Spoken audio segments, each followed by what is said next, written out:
The explosion tore through the East Wing at 1437. Emily Carter was restocking gauze in Trauma Bay 3.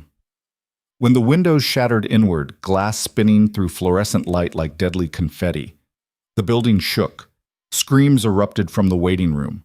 She hit the floor on instinct, shoulder blades pressed to cold tile, counting seconds between the blast and the secondary sounds. Falling debris, car alarms, human panic. 6 seconds. Close. Too close. She was on her feet before the dust settled, moving toward the sound while everyone else ran from it. A physician's assistant stumbled past her, phone to his ear, yelling about a convoy hit on Route 49. Emily's pulse didn't spike. It steadied. Her vision sharpened. The chatter around her became background static as she scanned exits, calculated angles, noted which doors had been propped open and which locks had failed during the blast. This wasn't random, and the white nurse they'd been calling too soft for military work wasn't panicking. She was hunting.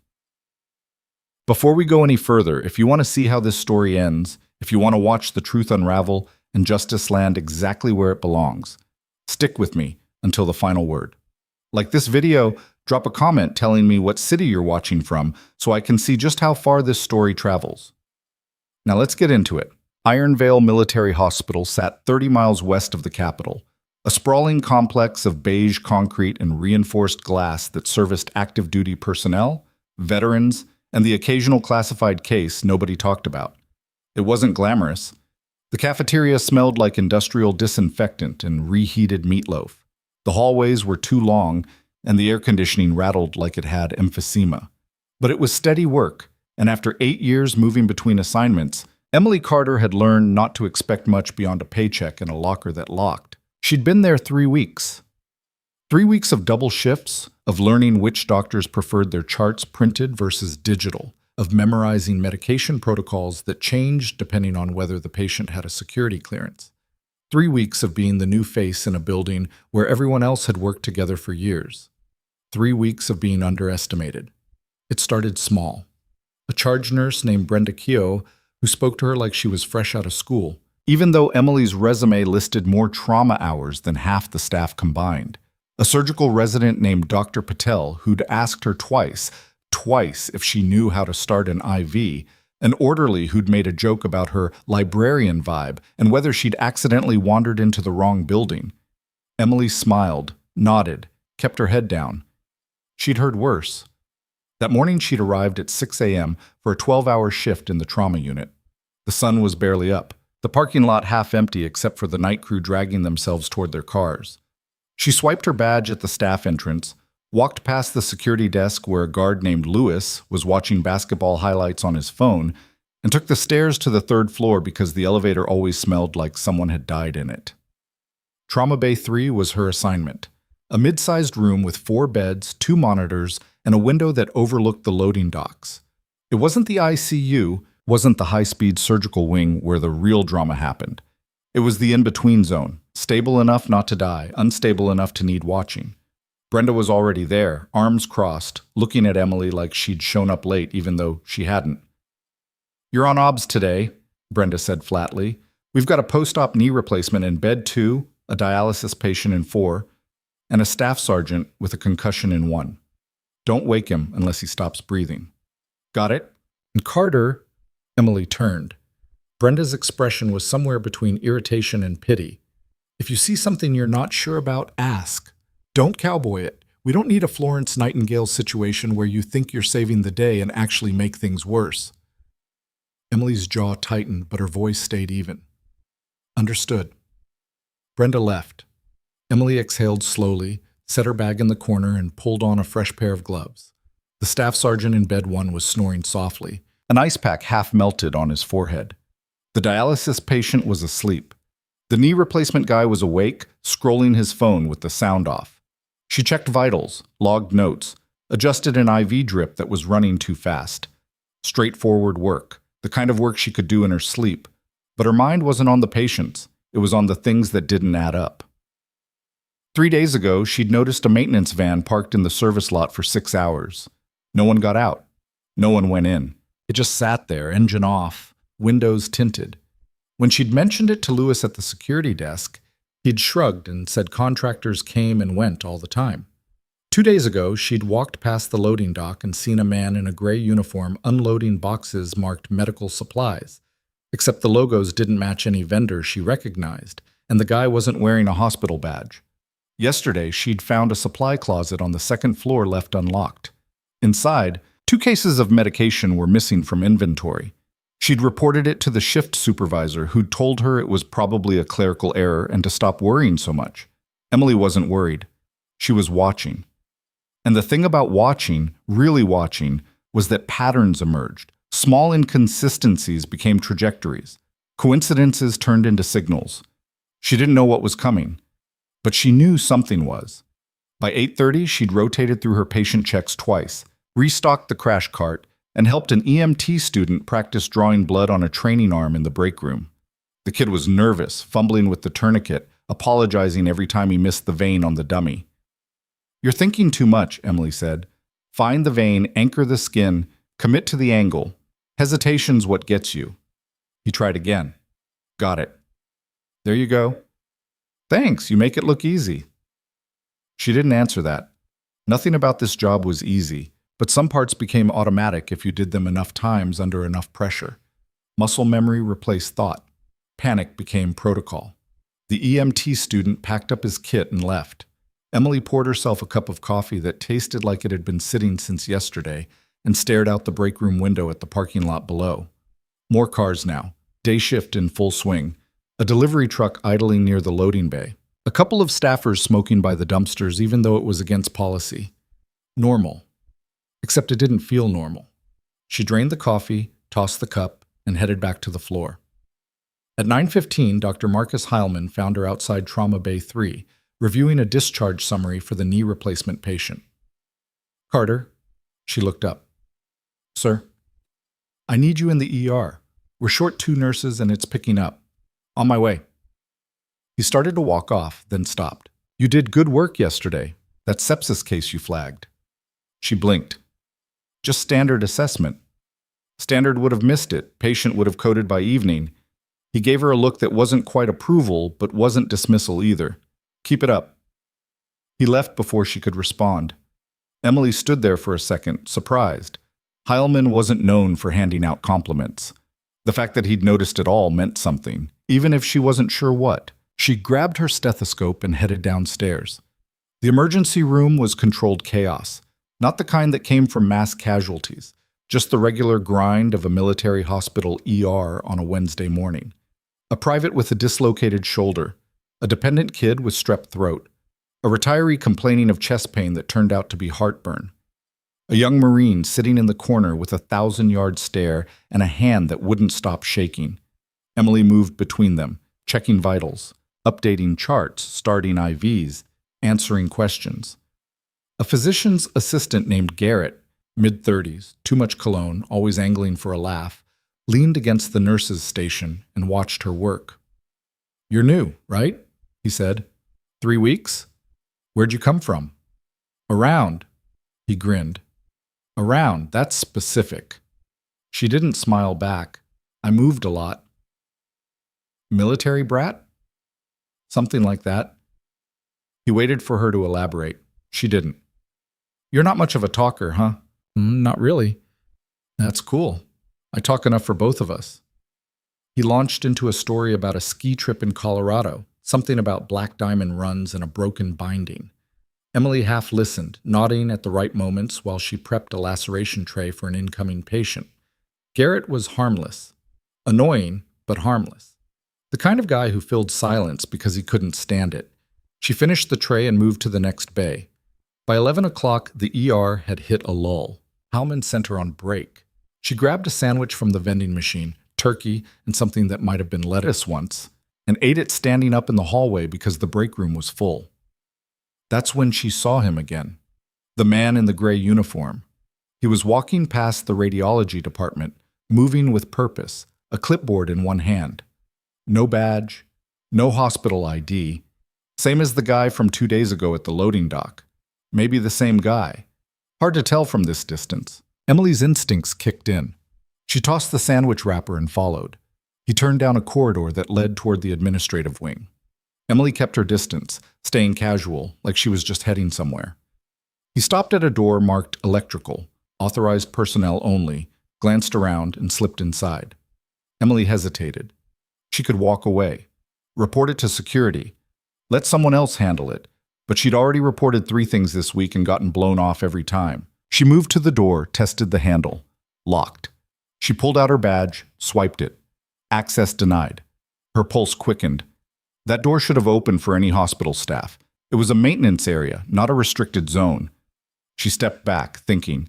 Then she heard voices inside, low, clipped, not English, Russian maybe, or something Slavic. Her stomach tightened. She keyed her radio. Security, this is Nurse Carter. I need someone at the electrical room, corridor 5, admin wing. Possible unauthorized access. Static. Security, do you copy? More static. Then a voice, bored and distant. Carter, we're tied up. If it's not an emergency, log it with facilities. It might be.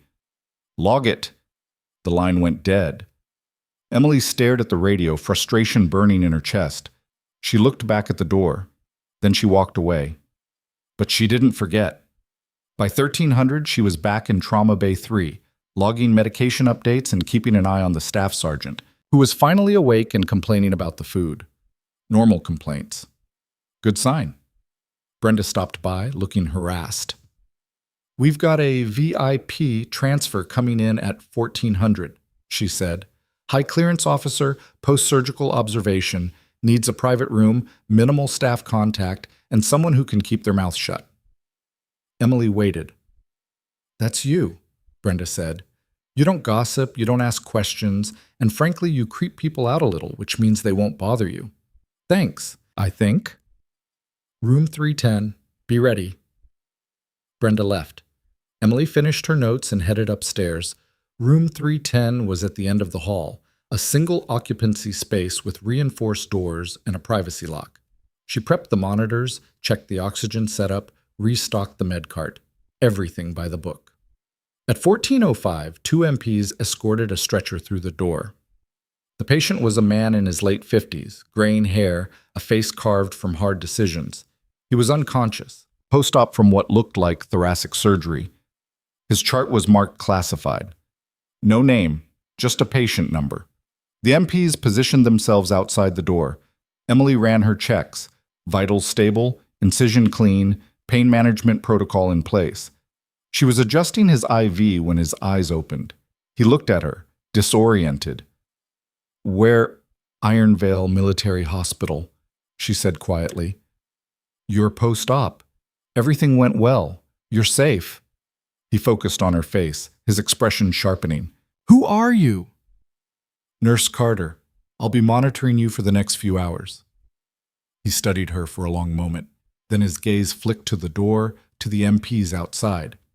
How many guards? 2. Not enough. Emily frowned. Sir, you're in a secure facility. You're fine. His hand shot out faster than she expected and grabbed her wrist. Not hard, just firm. Listen to me, he said, voice low and urgent.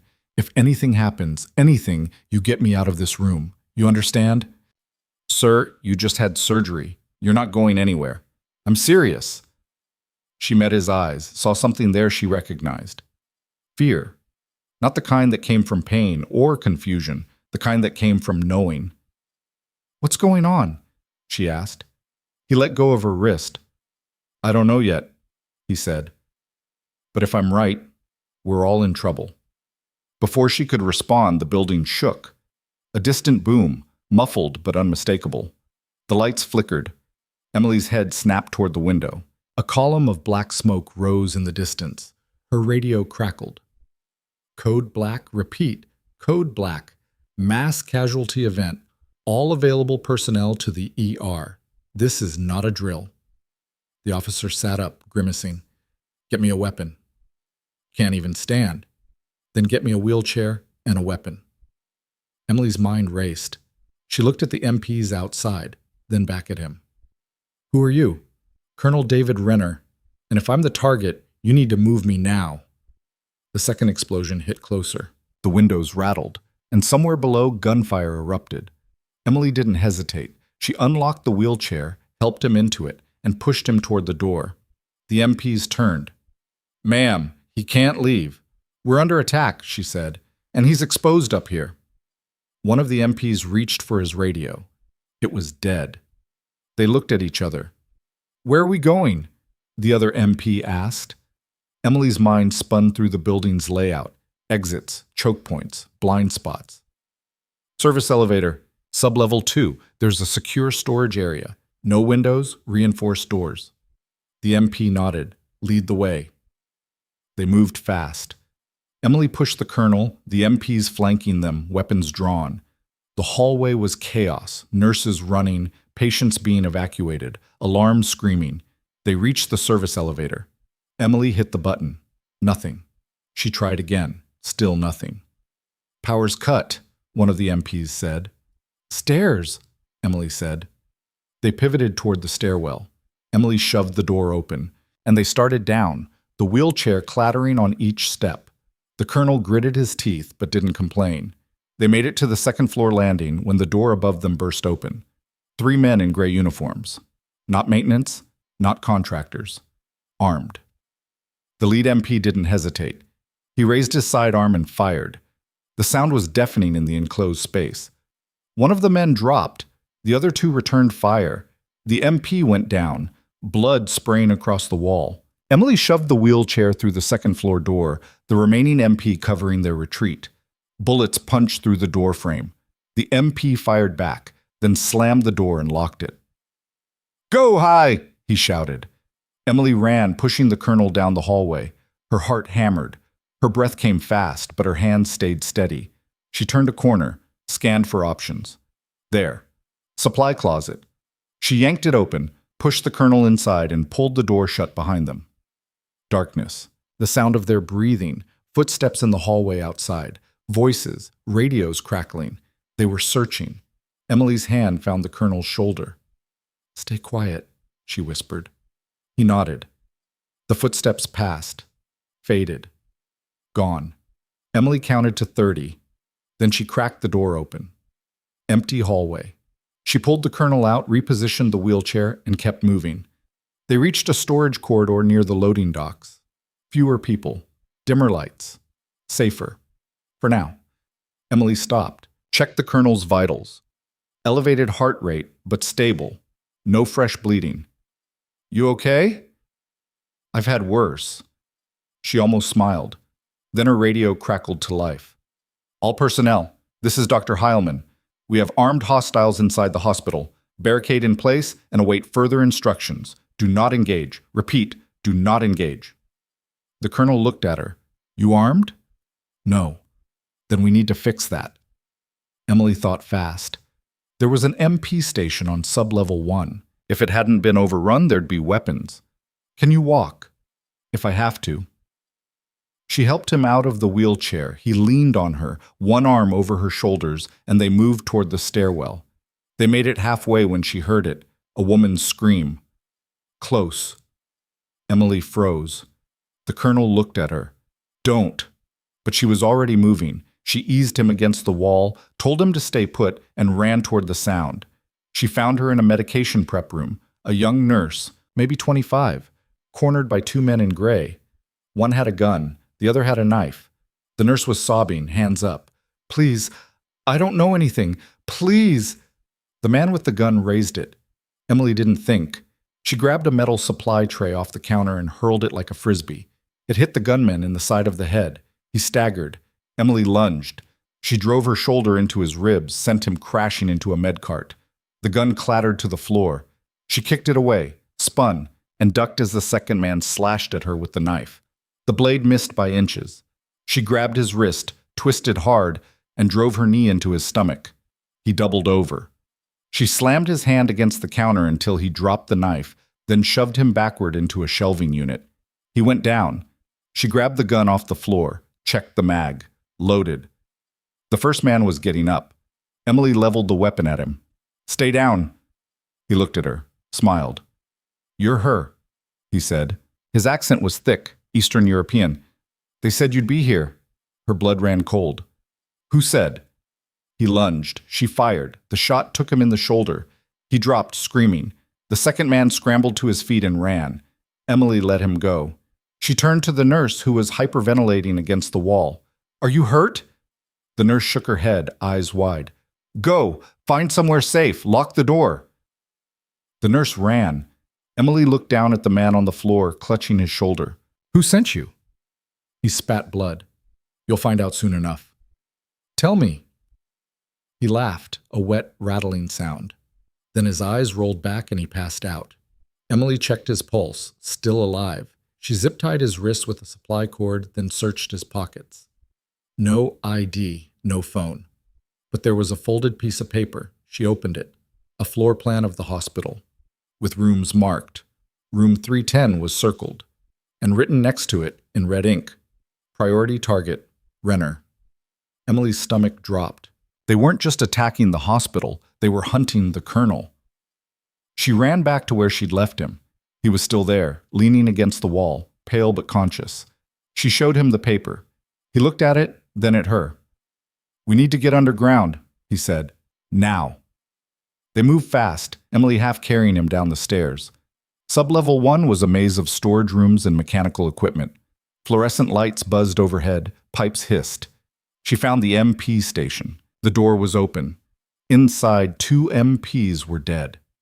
Emily's jaw clenched. She stepped over the bodies, grabbed a rifle and 2 spare mags, and handed a sidearm to the colonel. He checked it, nodded. "You know how to use that?" he asked, looking at the rifle in her hands. She met his eyes. "Yeah." He didn't ask how. They kept moving, deeper into the sublevels, away from the main corridors. Emily's mind raced. The attackers knew the layout, knew the colonel was here, knew where he'd be. This wasn't opportunistic, this was coordinated, which meant someone inside had talked.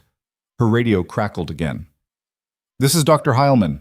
Hostiles have seized the ER and are holding staff hostage.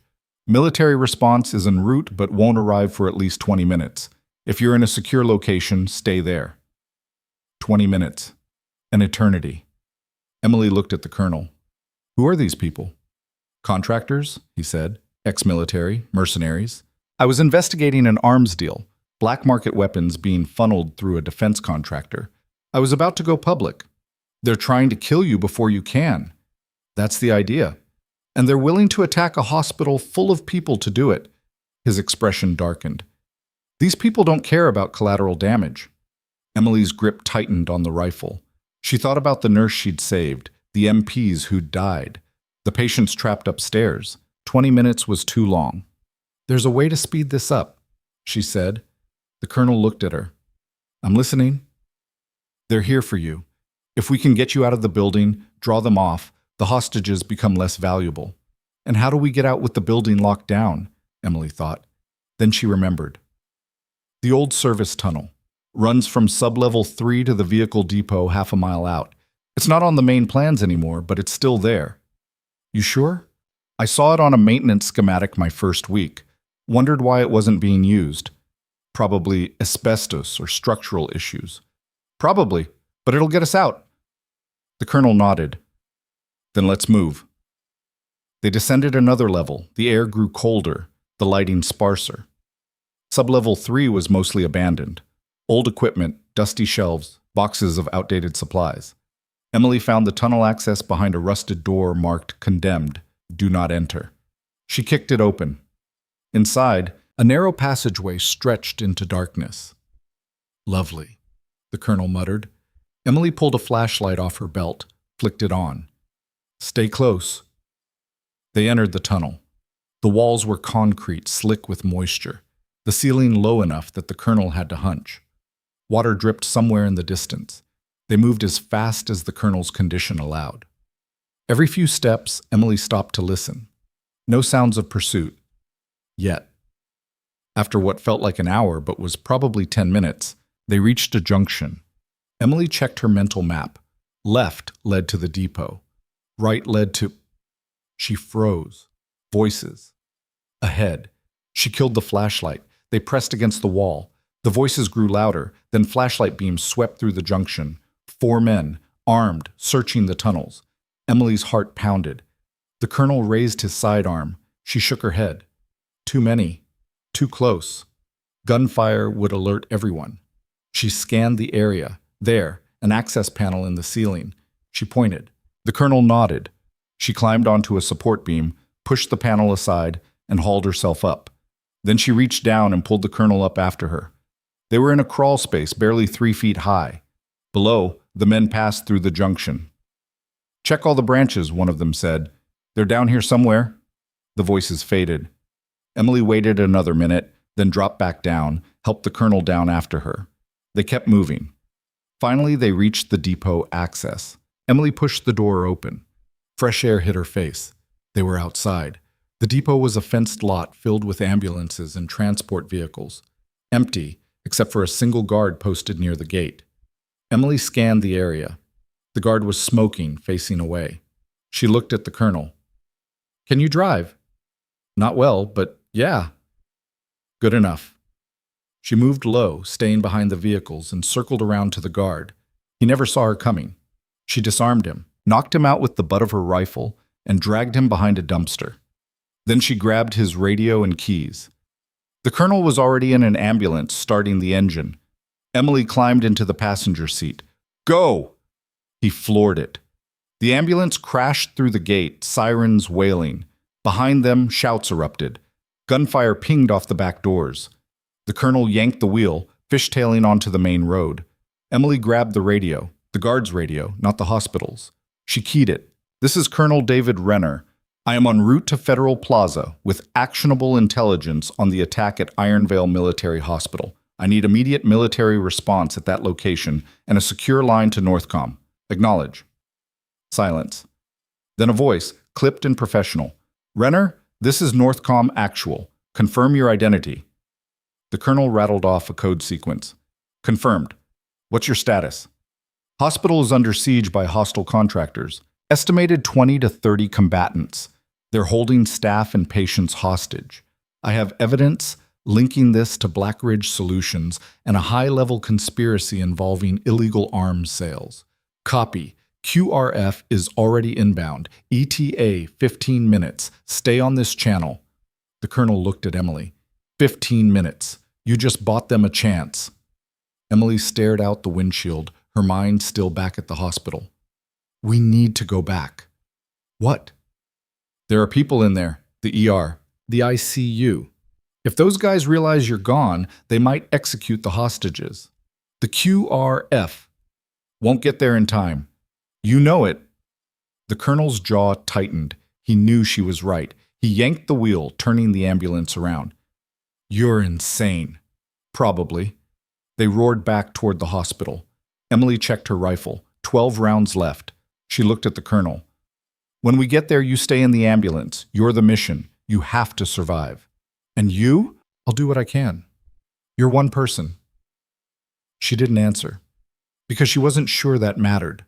The hospital came into view, smoke still rising, emergency lights flashing. The ambulance screeched to a halt near the side entrance. Emily kicked the door open. 15 minutes, the colonel said. "That's all you've got." "Then I better move fast." She ran toward the building, rifle up, every sense on fire. Inside, the hallways were a war zone. She moved through them like a ghost, clearing corners, checking rooms. She found a group of nurses barricaded in a supply closet, told them to stay put, found a patient abandoned in a wheelchair, pushed him to safety, found an MP, wounded but alive, gave him her sidearm and told him to hold the stairwell. And then she reached the ER. The doors were blocked. She could hear voices inside, hostages. She crept to a side window, peered in. 8 hostiles, maybe 10, all armed, 20 staff members on the floor, hands on their heads.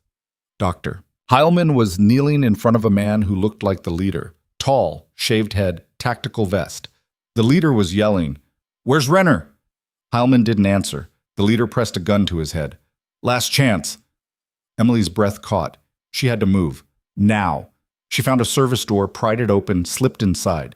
The ER was a maze of curtains and equipment. She used it, stayed low, stayed quiet. She reached a position behind the hostiles, counted them again. 9. Too many. But the QRF was still 10 minutes out. She couldn't wait. She rose, aimed, and fired. The first shot dropped the man nearest her. The second took out the one by the door. Chaos erupted. The hostiles spun, searching for the shooter. Emily moved, firing as she went, using the equipment as cover. 3 down. 4. Return fire shredded the air around her. She dove behind a gurney, rolled, came up firing. 5. 6. A bullet grazed her shoulder. Pain flared, but she didn't stop. 7. The leader grabbed Heilman, using him as a shield. "Drop it!" he shouted. Emily aimed at his head. Steady, calm. "Let him go. Not a chance. Then you die." The leader hesitated. Emily didn't. She fired.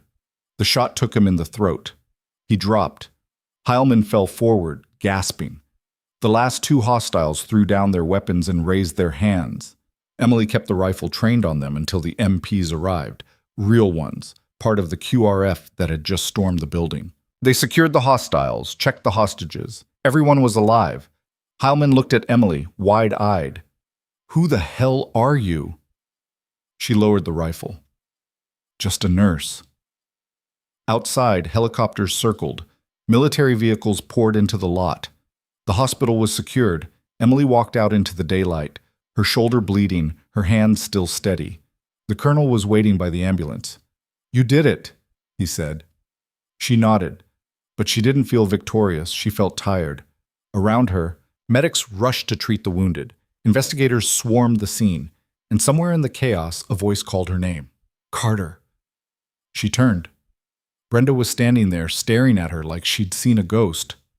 What did you just do?" Emily met her eyes. "My job." Brenda opened her mouth, closed it. No words came, because for the first time she understood. The quiet nurse wasn't quiet. She was controlled. And control, in the right hands, was the most dangerous weapon of all. The chaos didn't end when the gunfire stopped. It metastasized into something worse, bureaucracy with badges and clipboards. Within 30 minutes of the QRF securing the perimeter, the hospital grounds transformed into a federal crime scene. Black SUVs lined the access roads. Men in suits stepped over spent shell casings like they were counting evidence instead of measuring how close people had come to dying. The wounded were triaged in the parking lot because half the ER was still cordoned off with yellow tape. Survivors sat on curbs with shock blankets around their shoulders, some crying, some staring at nothing, some on their phones trying to explain to loved ones that, yes, they were alive. No, they didn't know when they could leave. Emily stood near the ambulance bay, her shoulder bandaged by a field medic who'd asked twice if she wanted morphine, and twice she'd refused. The graze wasn't deep. It burned like hell, but she'd had worse. The medic had looked at her like he didn't believe her, then moved on to someone who actually needed him. Colonel Renner was 20 feet away, surrounded by officers and agents, all of them talking at once. He caught her eye over their shoulders, gave her a slight nod. She returned it. That was all the conversation they needed. Brenda appeared at her elbow, still looking shell-shocked. "They're saying you took down 7 of them," Brenda said quietly. 8, Emily corrected. "But who's counting?" "I am. Everyone is." Brenda's voice wavered. "I've worked here 11 years. I've seen combat medics, SEALs on recovery, Rangers with PTSD. None of them moved like you just did." Emily didn't respond. "Carter, what are you?" "Tired, Emily said. "I'm really tired." She walked away before Brenda could push further. The next 2 hours were a blur of statements and questions. Federal agents from 3 different agencies wanted her story. She gave it to them in flat, factual sentences. No embellishment, no drama, just the sequence of events as they happened. They asked about her background. She gave them the sanitized version, contract work overseas, trauma nursing, nothing classified. One agent, a woman in her 40s with sharp eyes and sharper questions, lingered on the gaps in Emily's resume. "You were in Kandahar in 2016, the agent said, briefly. "Doing what?" "Medical support." "For who?" "A private contractor." "Which one?" Emily met her gaze. "The kind that doesn't put their name on buildings." The agent studied her for a long moment, then closed her notepad. "We'll be in touch." "I'm sure you will." By the time Emily was cleared to leave, the sun was setting. The hospital was still locked down, staff being cycled out in groups after debriefing. She walked to her car, a 10-year-old sedan with a dent in the rear bumper, and sat in the driver's seat without starting the engine. Her hands were shaking now. Not during. Never during. Always after. She gripped the steering wheel until the shaking stopped, then drove home. Home was a one-bedroom apartment in a complex 20 minutes from the hospital. Beige carpet, white walls, furniture from a thrift store. She'd been there 3 months and hadn't bothered to hang anything on the walls. No photos, no art, just a clock in the kitchen and a mirror in the bathroom. She stripped off her scrubs, the fabric stiff with dried blood. Some hers, most not. She threw them in the trash. No amount of washing would make her want to wear them again. The shower ran hot enough to hurt. She stood under it until the water turned cold, then stood under it a while longer. When she finally got out, she checked her phone. 17 missed calls, 32 texts. She ignored all of them except one. It was from a number she didn't recognize. "This is Renner. You saved my life today. I owe you. If you need anything, call this number." She stared at the message, then deleted it.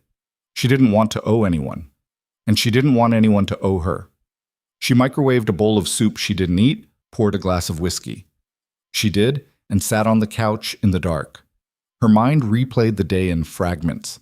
The explosion, the gunfire, the look in the leader's eyes when she put him down, the nurse she'd saved, the MPs who hadn't made it, the patients who'd survived because she'd moved fast enough. She wondered if it was worth it. Then she thought about the alternative and decided it was. She fell asleep on the couch, still dressed, the empty glass on the floor beside her. The next morning, her phone rang at 6 a.m. She answered without checking the caller ID. "Carter? This is Director Susan Halloway, Federal Bureau of Investigation. We need to talk." Emily sat up, rubbing her eyes. "About what?" "About the fact that you just stopped a coordinated terrorist attack on a military hospital and nobody knows who the hell you are. I'm a nurse. You're a lot more than that, and we both know it." Halloway's voice was clipped, no nonsense. "I'm sending a car to pick you up. Be ready in 30 minutes.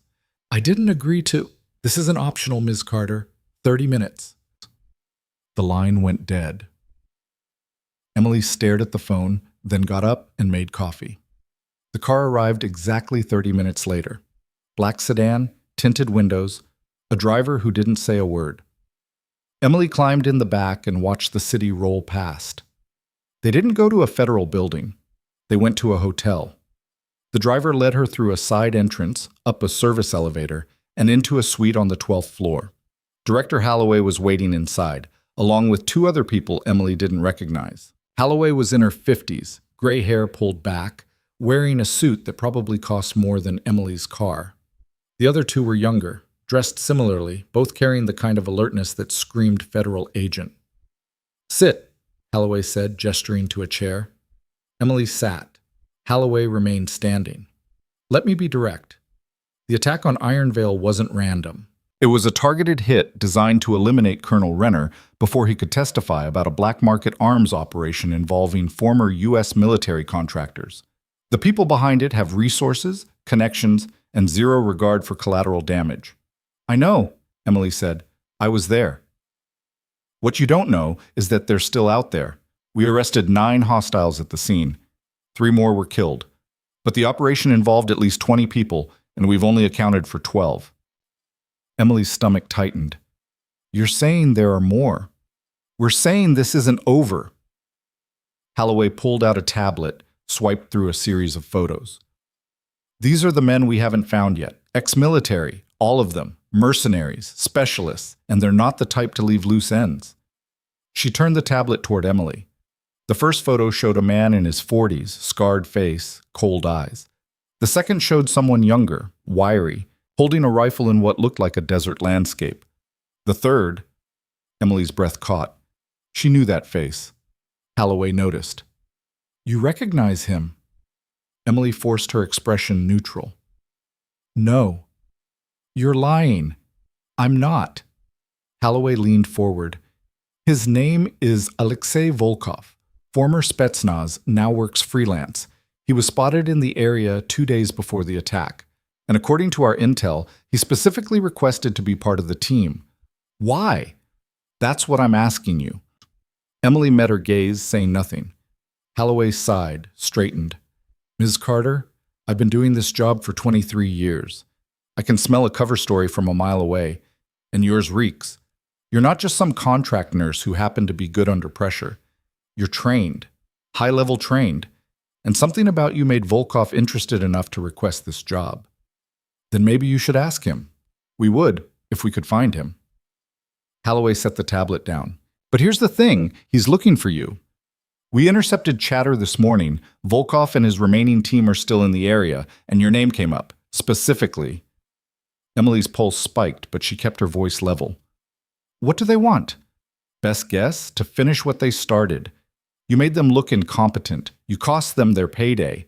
And in their world, that kind of embarrassment gets you killed. So what do you want from me? I want you to help us catch them. Emily laughed, came out harsher than she intended. You want me to be bait? I want you to be smart, Holloway said. You're a target whether you help us or not. At least this way, you'll have federal protection. I don't need protection. Yesterday suggests otherwise. Emily stood. Yesterday I saved 30 people and took down a terrorist cell. Today you want me to play decoy so you can close your case. Thanks, but no. She turned toward the door. Emily. She stopped. Holloway's voice softened, just a fraction. I read your file. The real one. Not the scrubbed version you gave the agents yesterday. Emily's blood ran cold. You were recruited at 22, Elsa, Holloway continued. Military intelligence. You ran operations in Iraq, Afghanistan, Syria. You were decorated 3 times. And then, 6 years ago, you disappeared. No discharge papers. No separation orders. Just gone. Emily didn't turn around. What happened? Holloway asked quietly. Emily's hands clenched into fists.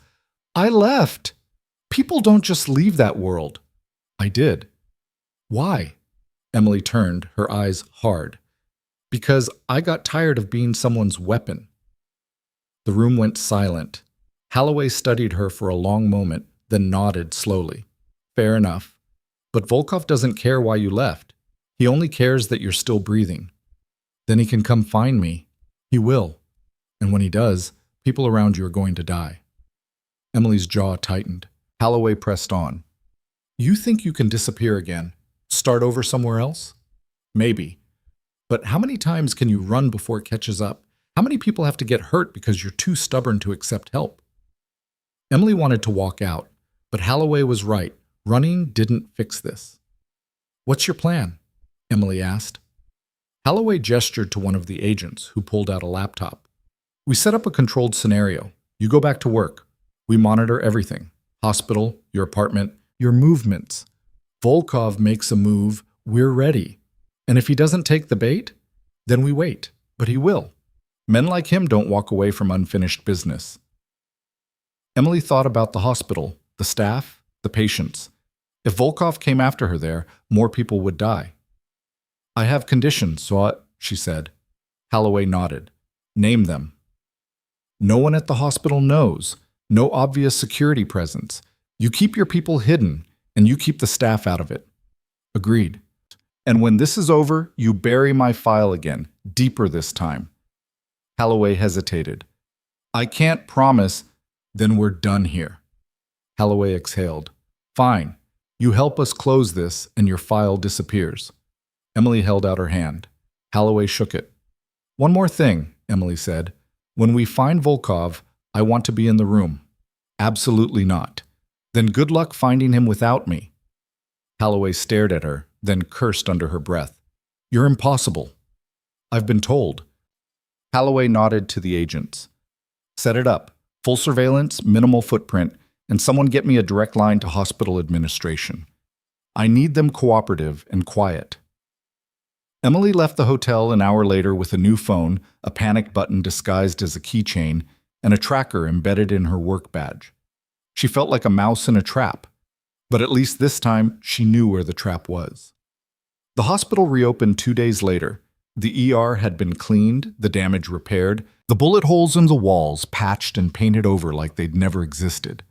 The administration sent out an email calling it a critical incident and offering counseling services to staff. Most people took them up on it. Emily didn't. She showed up for her shift at 6 o'clock, same as always. The reactions were immediate. People stared, whispered. Some approached her with thanks. Others kept their distance like she carried something contagious. Brenda pulled her aside in the break room. "You doing okay?" Brenda asked. "Fine." "Carter, you killed people." "I know." "That's not something you just bounce back from." Emily poured herself coffee. "I'm here. I'm working. That's all that matters." Brenda looked like she wanted to argue, but didn't. Dr. Hallman found her an hour later, outside Trauma Bay 3. "Carter." She turned. He looked uncomfortable, like he was trying to figure out how to talk to her now that he knew what she was capable of. "I owe you my life," he said finally. "You don't owe me anything." "The hell I don't." He ran a hand through his hair. "Look, I don't know who you really are, and honestly, I don't care. But you saved this hospital. You saved me. So if you ever need anything, you come to me. Understood?" Emily nodded. "Understood." He walked away and she went back to work. The day passed slowly. Every footstep in the hallway made her tense. Every unfamiliar face got a second look. The FBI had agents posing as maintenance workers, visitors, even a patient in the ICU. Emily spotted 3 of them within the first hour. Not subtle enough. If Volkov was watching, he'd see them too. By the end of her shift, nothing had happened. She drove home, checked her apartment for signs of entry, found none. Made dinner, ate half of it, threw the rest away. Sat on the couch and waited. Her new phone buzzed. A text from Holloway. "No activity today. Stay alert." Emily didn't respond. The second day was the same. Quiet, tense, waiting. On the third day, things changed. Emily was restocking supplies in the medroom when she noticed it. A delivery cart near the loading dock, same kind the hospital used for linens and equipment. But the logo on the side was wrong, close, but not exact. She keyed her panic button. 2 minutes later, Holloway called. "What is it?" "Possible hostile, loading dock, delivery cart, check the vendor." "On it." Emily watched from the window as 2 agents in maintenance uniforms approached the cart. It was empty. No driver, no cargo. Just a cart. The agent searched it, found nothing, and moved on. But Emily's instinct screamed. She ran down to the loading dock, ignoring the agents trying to wave her off. The cart was standard issue. Metal frame, 4 wheels, handles on both ends. She crouched down, looked underneath. There. A small black box, magnetically attached to the underside. She didn't touch it. "Get a bomb tech down here," she said quietly. The agents radioed it in. 10 minutes later, a tech in full gear examined the box. "It's not a bomb," he said. "It's a tracker." Emily's stomach dropped. "They're not coming here," she said. Holloway, who'd arrived on scene, frowned. "What?" "The tracker. They planted it to see how we'd react. They're watching us right now." Holloway's expression darkened. "Where are they watching from?" Emily scanned the area. The loading dock faced a service road beyond which was a cluster of low buildings, office complexes, storage units, a parking garage. Her eyes locked on the garage. "There." Holloway followed her gaze, then barked orders into her radio. "All units, possible hostile observation post, parking garage 200 meters northeast. Move in, but do not engage until confirmed." Agents scattered. Emily started walking toward the garage. "Carter, stand down," Holloway snapped. Emily ignored her. She crossed the service road, entered the garage through the ground floor. The place smelled like oil and exhaust. Concrete pillars cast long shadows. She moved up the stairwell, quiet, controlled. On the 3rd floor, she found it. A black SUV, engine off, windows tinted. She approached from the side, low and fast. The driver's side window was cracked open. She could see someone inside. She drew her sidearm, an FBI-issued Glock she'd been given for situations exactly like this, and aimed at the door. "Out of the vehicle, now!" The door opened.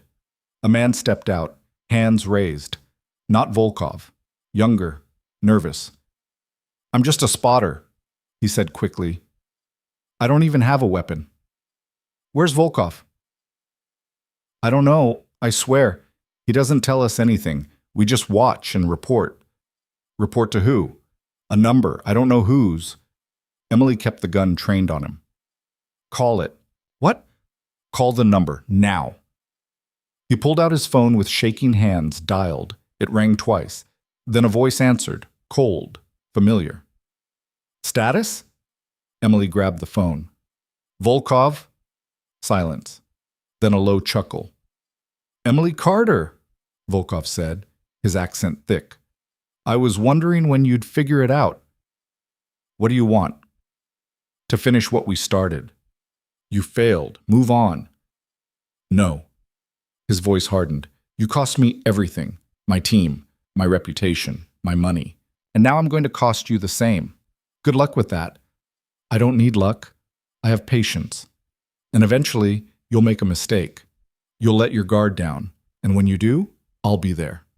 Or I'll find you first. Volkov laughed. You think you're hunting me? Emily, I'm the one who set the trap. You just walked into it. The line went dead. Emily's blood turned to ice. She spun around. The spotter was gone. She ran to the stairwell, but he was already out of sight. She keyed her radio. Suspect fled on foot. Third floor parking garage. White male, 20s, dark jacket. The explosion cut her off. It came from the hospital. A ball of fire erupted from the east wing, the same section that had been hit 3 days ago. Emily's heart stopped. She ran. The parking garage stairs blurred past her, 3 steps at a time, her boots hammering concrete as the sound of the explosion still echoed across the complex. She burst through the ground-level exit and sprinted toward the hospital, smoke already billowing from shattered windows on the 2nd floor. The East Wing.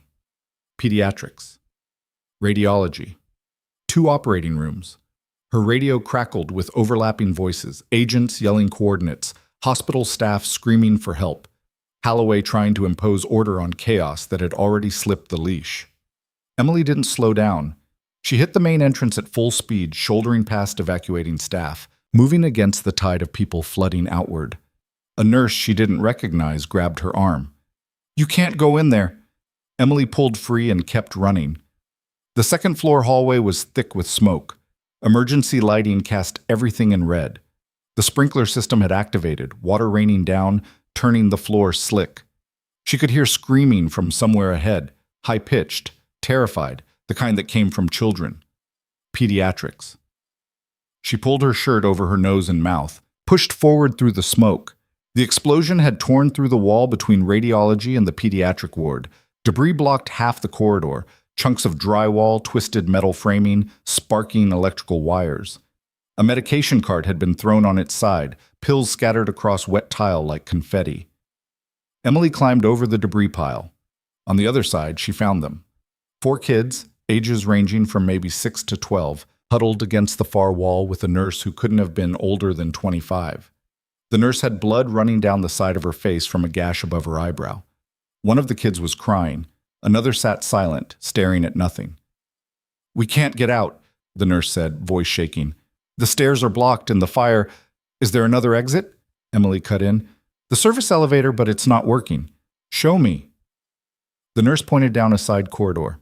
Emily moved to it, checked. The elevator doors were closed, the call button dark. She pried the doors open manually. Empty shaft.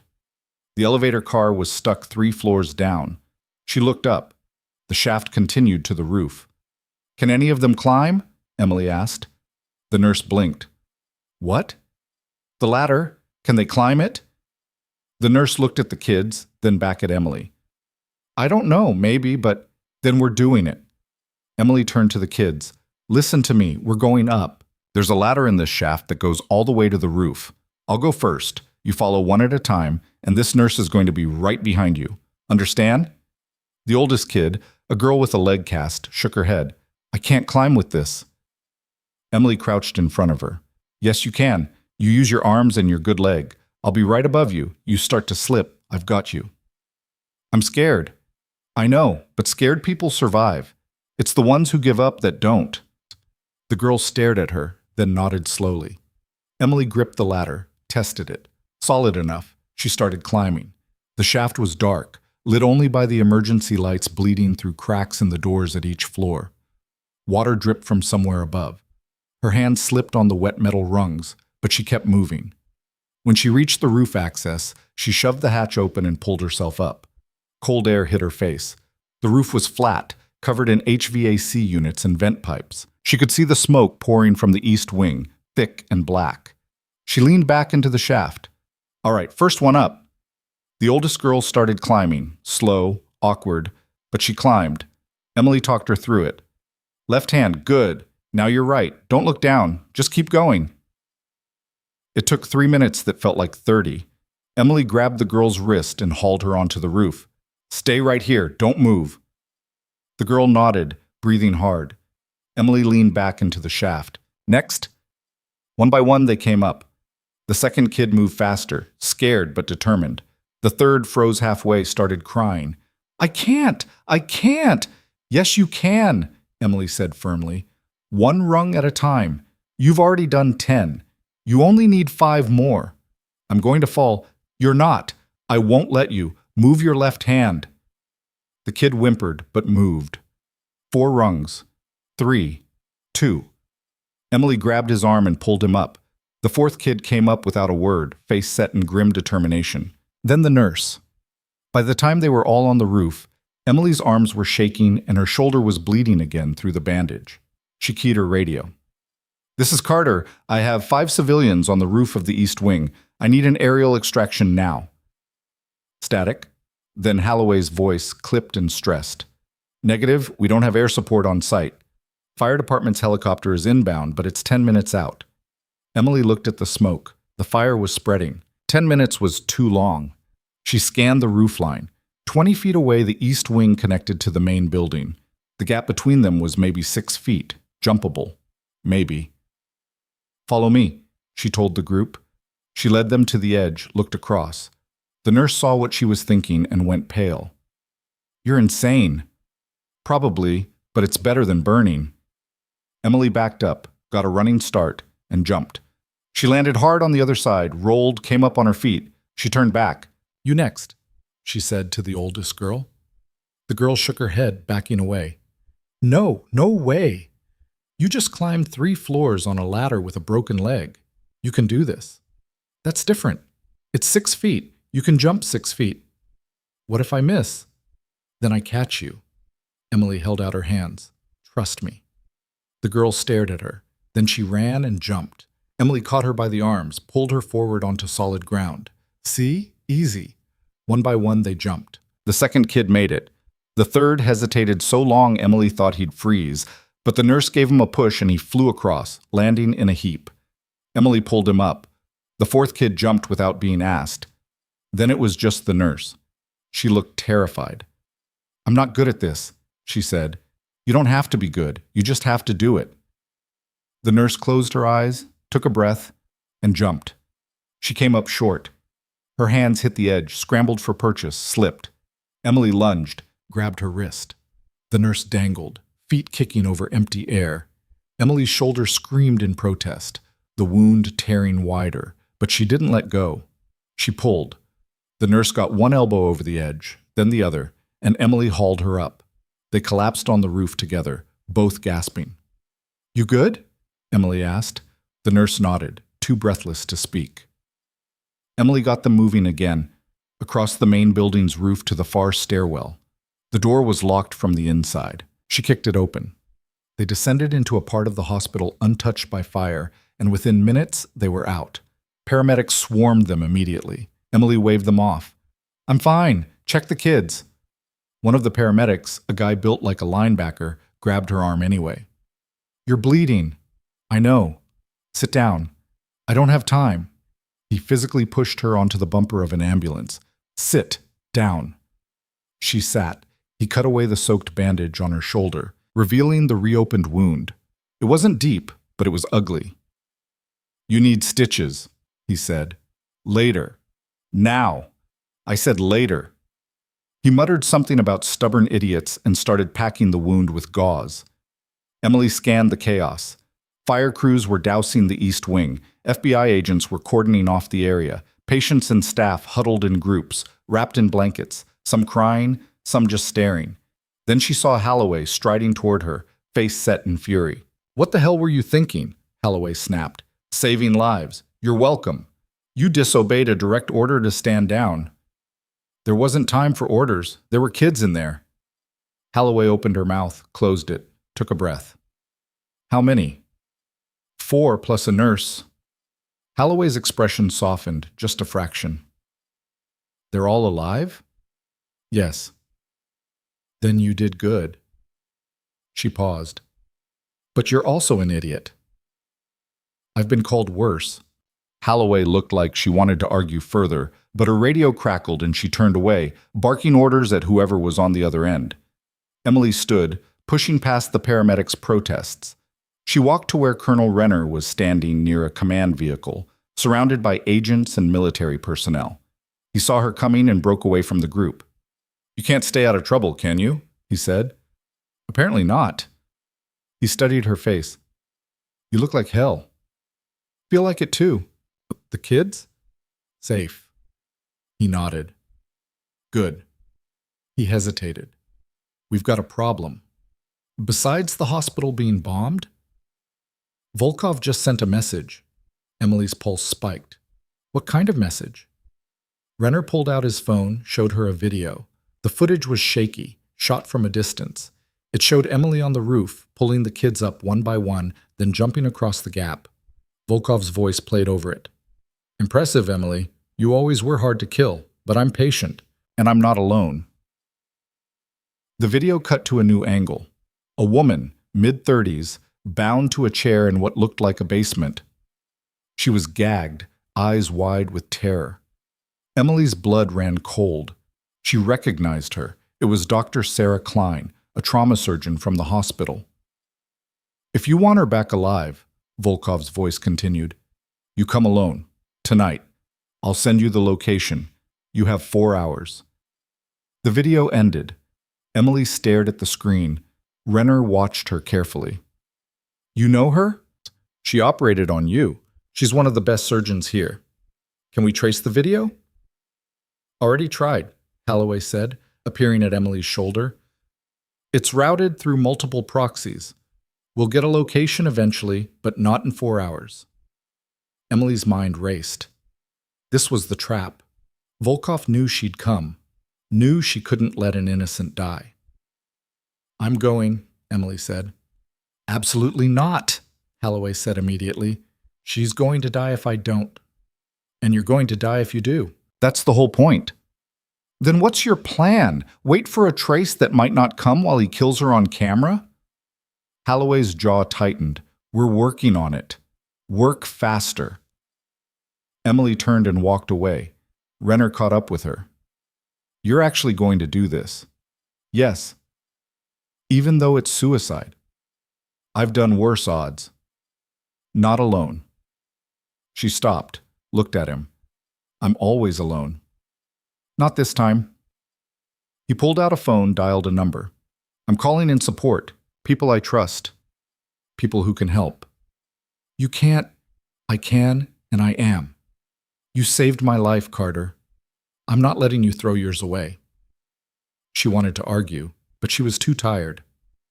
"Fine, but they better be fast." 2 hours later, Emily was in a warehouse on the outskirts of the city, surrounded by people who looked like they could kill her without breaking a sweat. There were 5 of them. Renner had called them his off-the-books team, former Special Forces operators who'd worked with him on classified missions. They were older now, some graying, but they moved with the kind of efficiency that came from years of not being dead. The team leader was a woman named Torres, late 40s, scar running down her left cheek, eyes like flint. She'd barely acknowledged Emily when they were introduced, just sized her up like she was measuring her for a coffin. "So you're the one who pissed off Volkov," Torres said. "Apparently. How'd you do it?" "Killed half his team and ruined his operation." Torres smiled. It wasn't friendly. "I like you already." The others were gathered around a table covered in maps and surveillance photos. A guy named Rodriguez, stocky, tattooed, carrying enough weapons to start a small war, pointed at a photo. We've got a possible location. Abandoned meat processing plant 10 miles north. Volkov's used it before. How sure are we? Emily asked. 70%. That's not enough. It's what we have. Torres leaned over the map. We hit it fast. 2-vehicle approach. Rodriguez and Mason take the north entrance. Carter and I take the south. Jennings and Park provide overwatch from the ridgeline. What about the FBI? Emily asked. What about them? They're not going to just let us do this. Torres grinned. That's why we're not telling them. Emily looked at Renner. He shrugged. Sometimes the official channels are too slow, he said. This is one of those times. Emily turned back to Torres. If you're wrong about the location, then we adapt. But sitting around waiting for the FBI to trace a video isn't going to save your surgeon. She was right. Emily hated that she was right. When do we leave? 20 minutes. Emily spent the time checking gear. Torres handed her a tactical vest, a headset, and a rifle that felt better balanced than the FBI-issued Glock. You know how to use that? Torres asked. Emily chambered around, checked the sight, and safed it. I'll manage. Torres smiled again. Yeah, I think you will. They loaded into 2 SUVs and drove north. The city gave way to industrial zones, then empty fields, then nothing but darkness and the occasional distant light. The meat processing plant appeared on the horizon like a skeletal monument. Rusted metal siding, broken windows, a chain-link fence surrounding the perimeter. Torres killed the headlights a quarter-mile out. Radio check, she said quietly. Emily's headset crackled. Rodriguez, clear. Mason, clear. Jennings, in position. Park, set. Carter? Emily keyed her mic. Clear. They parked the vehicles and moved in on foot. The plant loomed larger as they approached, shadows shifting in the wind. Emily's pulse was steady now, controlled. This was what she knew. Torres signaled. They split up. Emily followed Torres along the south wall, moving low and quiet. The fence had been cut open in multiple places. Fresh cuts. Someone had been here recently. They reached a service door. Torres tested it. Unlocked. She looked at Emily, raised 3 fingers. Emily nodded. 3, 2, 1. They went in. The interior was cavernous. Rows of rusted machinery, hanging chains, the stench of decay. Water dripped somewhere in the darkness. Emily scanned with her rifle, covering angles. Movement. She signaled Torres. They advanced slowly. A voice echoed through the space, distorted by the acoustics. I knew you'd come. Volkov. Emily's grip tightened on the rifle. Where is she? Emily called out. Closer than you think. A light clicked on 30 feet ahead, illuminating a chair. Dr. Klein sat bound, tears streaming down her face. But she wasn't alone. Volkov stood behind her, a pistol pressed to her head. Drop your weapons, he said. Torres whispered in Emily's ear. Don't. But Emily was already lowering her rifle. Don't be stupid, Torres hissed. Emily set the rifle on the ground. Volkov smiled. Smart. Now the sidearm. She pulled the Glock, set it down. Now come forward, alone. Carter, no. Emily stepped forward, hands raised. Volkov watched her approach, his smile widening. You're predictable, he said. That's your weakness. And you talk too much. That's yours. She was 10 feet away when the lights exploded. Gunfire erupted from the rafters. Jennings and Park, laying down suppressive fire. Volkov dove for cover, dragging Dr. Klein with him. Emily didn't hesitate. She lunged for her rifle, rolled, came up firing. Bullets punched through the machinery around Volkov. He returned fire, sparks flying. Torres appeared from the left, flanking. Rodriguez and Mason stormed in from the north entrance. The plant became a war zone. Emily advanced, covering Dr. Klein. She cut the surgeon's restraints with a knife from her vest. Can you run? Klein nodded, sobbing. Then run, that way. Don't stop. Klein ran. Emily turned back to the fight. Volkov was retreating, firing as he went. She pursued. Through the machinery, around corners, into a back room stacked with old equipment. He was waiting for her. The blow came from the side. A metal pipe swung hard. It caught her in the ribs, knocked the wind out of her. She stumbled, dropped her rifle. Volkov kicked it away.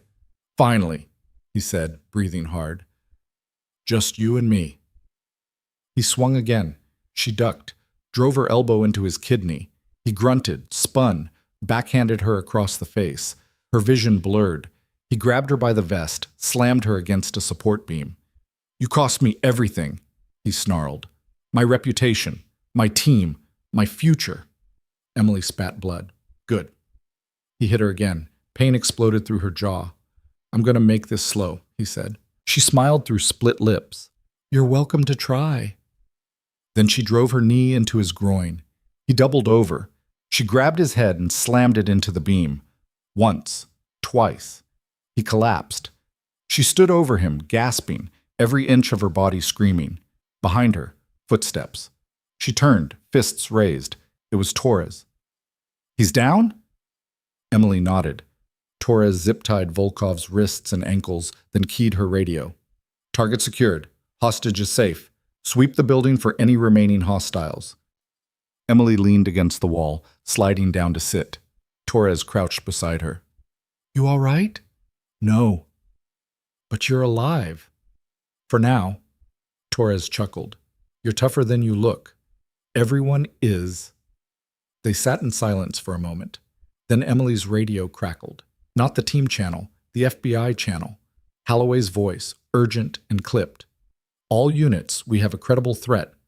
Volkov was a diversion. The real target is the federal courthouse downtown. Explosive device confirmed. ETA to detonation, 12 minutes. Emily's blood turned to ice. She looked at Torres. "How far are we from downtown?" Torres checked her watch. 15 minutes, maybe 20 with traffic. Emily stood, ignoring the pain. "We have to go. Now." "Carter, we just... now." Torres didn't argue. They ran. The SUV tore through empty industrial roads, Torres behind the wheel, Emily in the passenger seat checking the rifle she'd grabbed on the way out. In the back, Rodriguez was on the radio coordinating with the rest of the team. Mason had stayed behind to secure Volkov and wait for FBI pickup. The others were already en route to downtown. 12 minutes had become 10. "Holloway," Emily said into her headset, switching to the FBI channel. "What do we know?" Holloway's voice came through tense and clipped. "Device is in the underground parking garage, level B3. We've got bomb techs on site, but they can't reach it. There's a secondary device blocking access. Some kind of proximity trigger. Anyone gets within 20 feet, both bombs go off." "How big?" "Big enough to collapse the courthouse and everything in a 3-block radius." Emily's jaw tightened. The courthouse sat in the center of the downtown district. Government offices, law firms, residential towers, thousands of people. "Evacuations?" she asked. "In progress, but we'll never clear everyone in time. What about the timer?" 8 minutes, maybe less." Torres yanked the wheel, cutting through an intersection as the light turned red. Horns blared behind them. "We're 7 minutes out," Torres said. "Not good enough," Emily said. She pulled up a map on her phone, zoomed in on the courthouse. "There's a service entrance on the west side, Geets," she said. "Leads directly to the parking levels. If we come in from there, the proximity trigger will still be a problem," Holloway cut in. "You can't get close enough to disarm either device." "Then we don't disarm it. We move it." Silence on the line. Then Holloway's voice careful. "Explain." "The secondary device is the problem, right? It's blocking access to the primary. If we can move the secondary far enough away to break the proximity range, your bomb techs can get to the primary." "And how exactly do you plan to move a bomb without setting it off?" "Very carefully." "Carter, do you have a better idea?" Another pause. "No," Holloway admitted. "Then clear your people out of B3 and get me the schematics for that garage." Torres glanced at her. "You know what you're doing?" "Not remotely." "Great. Well, they hit downtown traffic with 6 minutes on the clock. Torres mounted the curb, drove down the sidewalk, scattering pedestrians. Police sirens wailed in the distance. The courthouse loomed ahead, A 7-story granite building surrounded by barricades and flashing lights. Torres skidded to a halt at the service entrance. Emily was out before the vehicle stopped moving. A bomb tech in full protective gear met her at the door, his face shield up, sweat pouring down his temples. You Carter? Yeah. You're out of your mind. So I've been told. Show me the device. He led her down a concrete stairwell, Their footsteps echoing. The air grew colder as they descended. Emergency lighting cast everything in harsh white. They reached B3. The parking level was empty, cars abandoned mid-evacuation. Overhead lights flickered. Somewhere a pipe dripped. The bomb tech pointed. 50 feet away, sitting in the center of the lane, was a black duffel bag. Emily approached slowly, studying it. Standard military-grade explosives by the look of the wiring visible through the partially open zipper. A digital timer counted down on the side. 4 minutes, 37 seconds. The primary device is behind that support column, the tech said, pointing to a concrete pillar another 30 feet beyond the duffel. We can't get line of sight without crossing the proximity threshold. How's the proximity trigger work? Radio frequency. There's a transmitter in the secondary device, receiver in the primary. They maintain constant communication. Break that signal or move the secondary beyond range, the primary detonates immediately. Emily's stomach sank. So moving it doesn't work. Not unless you can maintain the exact distance while relocating it, and even then, any jolt or vibration could detonate it. Got it. She stared at the bag. What's the range? 15 feet, give or take. And if I extend the range, add a relay or booster? The tech blinked. Theoretically, yes, but you'd need specialized equipment and time to...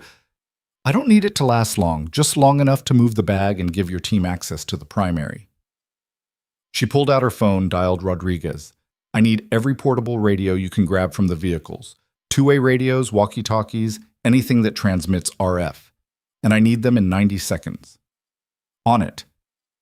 She hung up. The bomb tech was staring at her. You're going to jury-rig a signal booster out of walkie-talkies. You have a better idea? No, but then help me or get out of the way. Rodriguez appeared a minute later with an armful of radios. Emily and the tech worked fast, stripping components, wiring transmitters in series to create a makeshift relay chain. It was ugly, unstable, probably wouldn't work, but it was all they had. 2 minutes, 18 seconds. Emily positioned the first radio 10 feet from the duffel bag, aimed at the support column where the primary device sat hidden. The second radio went 5 feet beyond that. The third another 5 feet. A breadcrumb trail of signal boosters, each one extending the range just enough to keep the devices talking. She hoped. All right, she said, standing. I'm moving the bag. If the relay holds, you've got maybe 30 seconds to get to the primary and disarm it before this whole thing falls apart. The bomb tech nodded, his face pale. Good luck. You too. Emily approached the duffel. 1 minute, 42 seconds. She crouched beside it, studying the construction. The timer was wired to the transmitter. The transmitter was wired to the payload. She couldn't disconnect anything without triggering it. She had to move the entire assembly, carefully. She slid her hands under the bag, lifted slowly. The timer kept counting. 1 minute, 31 seconds. She took a step backward, then another. The relay crackled. Held. Another step.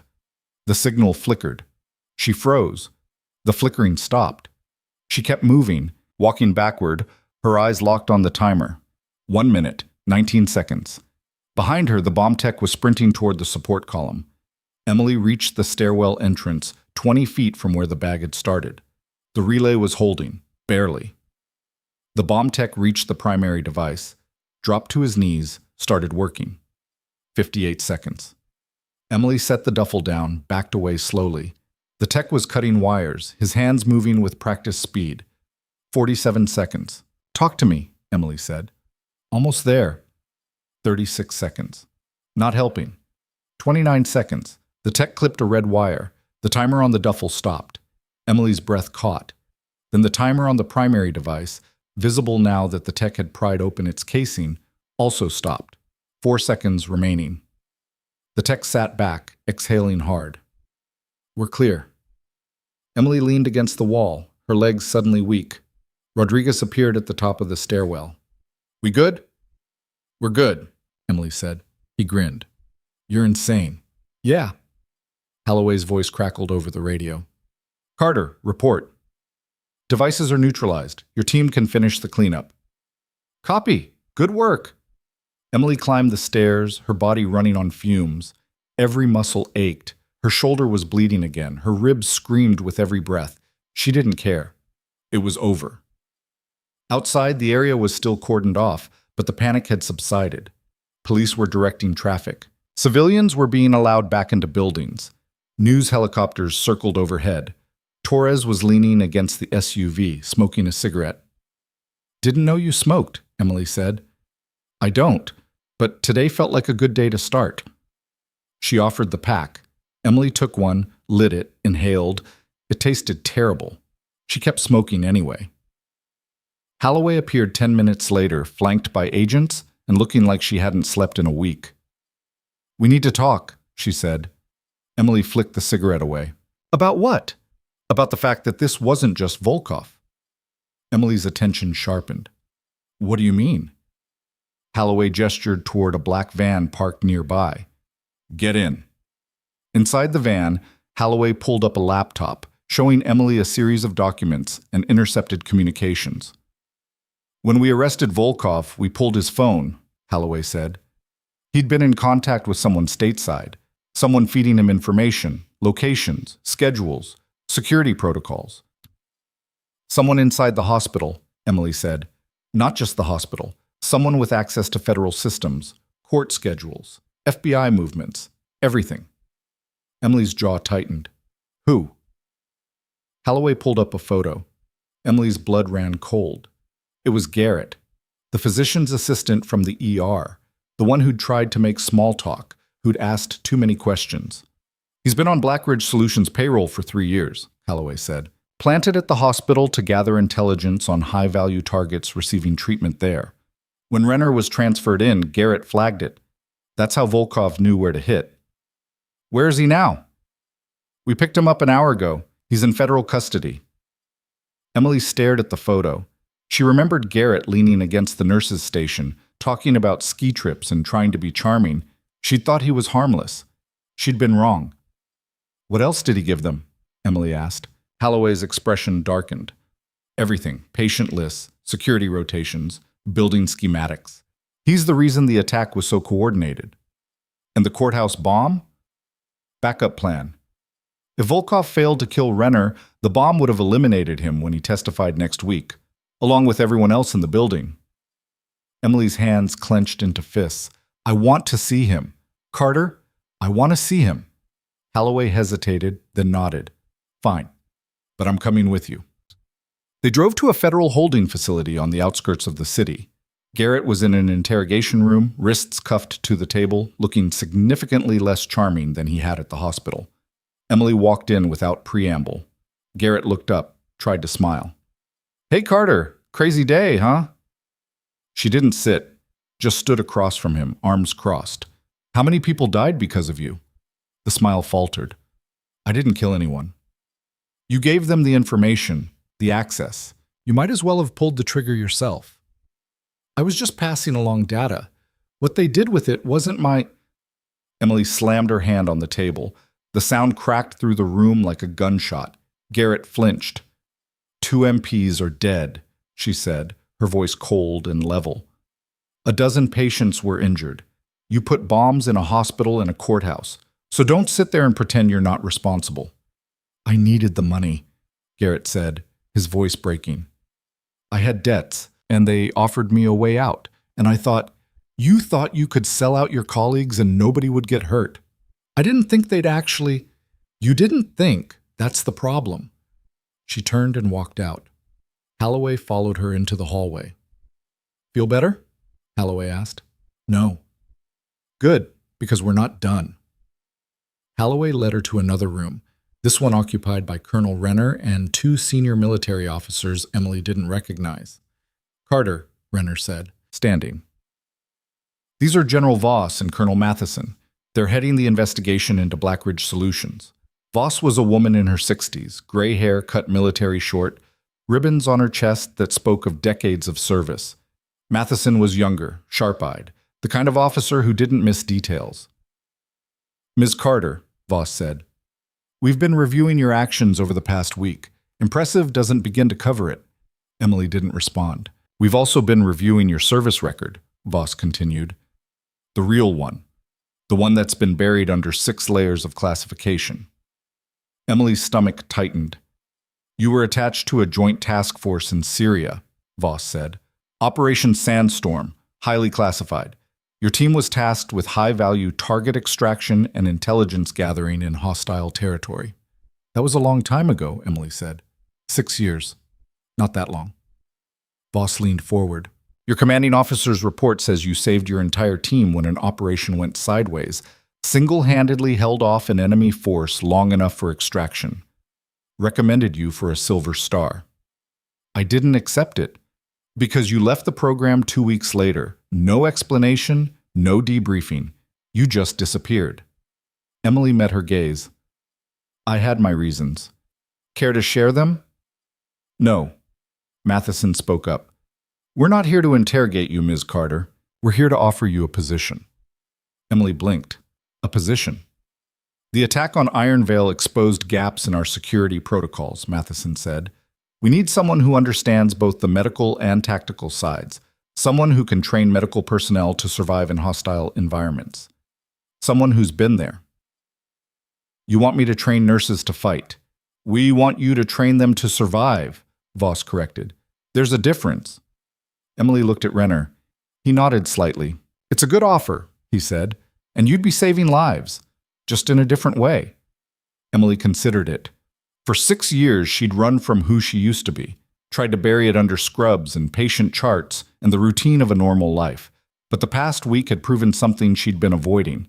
She couldn't run from what she was. "What would it involve?" she asked. Voss smiled. "Developing curriculum, running field exercises, teaching combat medicine, threat assessment, evacuation protocols. You'd work with military hospitals across the country." "And I'd report to who?" "Me," Voss said. "Directly." Emily thought about the kids on the roof, the nurse she'd saved in the med room, Dr. Klein, terrified and bound. She thought about all the people who'd survived because she'd been there, and all the people who might survive in the future if others knew what she knew. "I'll do it," she said, "on one condition. Name it. I want full autonomy over the program. No interference, no politics.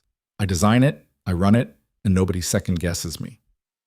Voss and Matheson exchanged a glance. Then Voss extended her hand. "Deal." Emily shook it. The next week was a blur of debriefings, paperwork, and media coverage she actively avoided.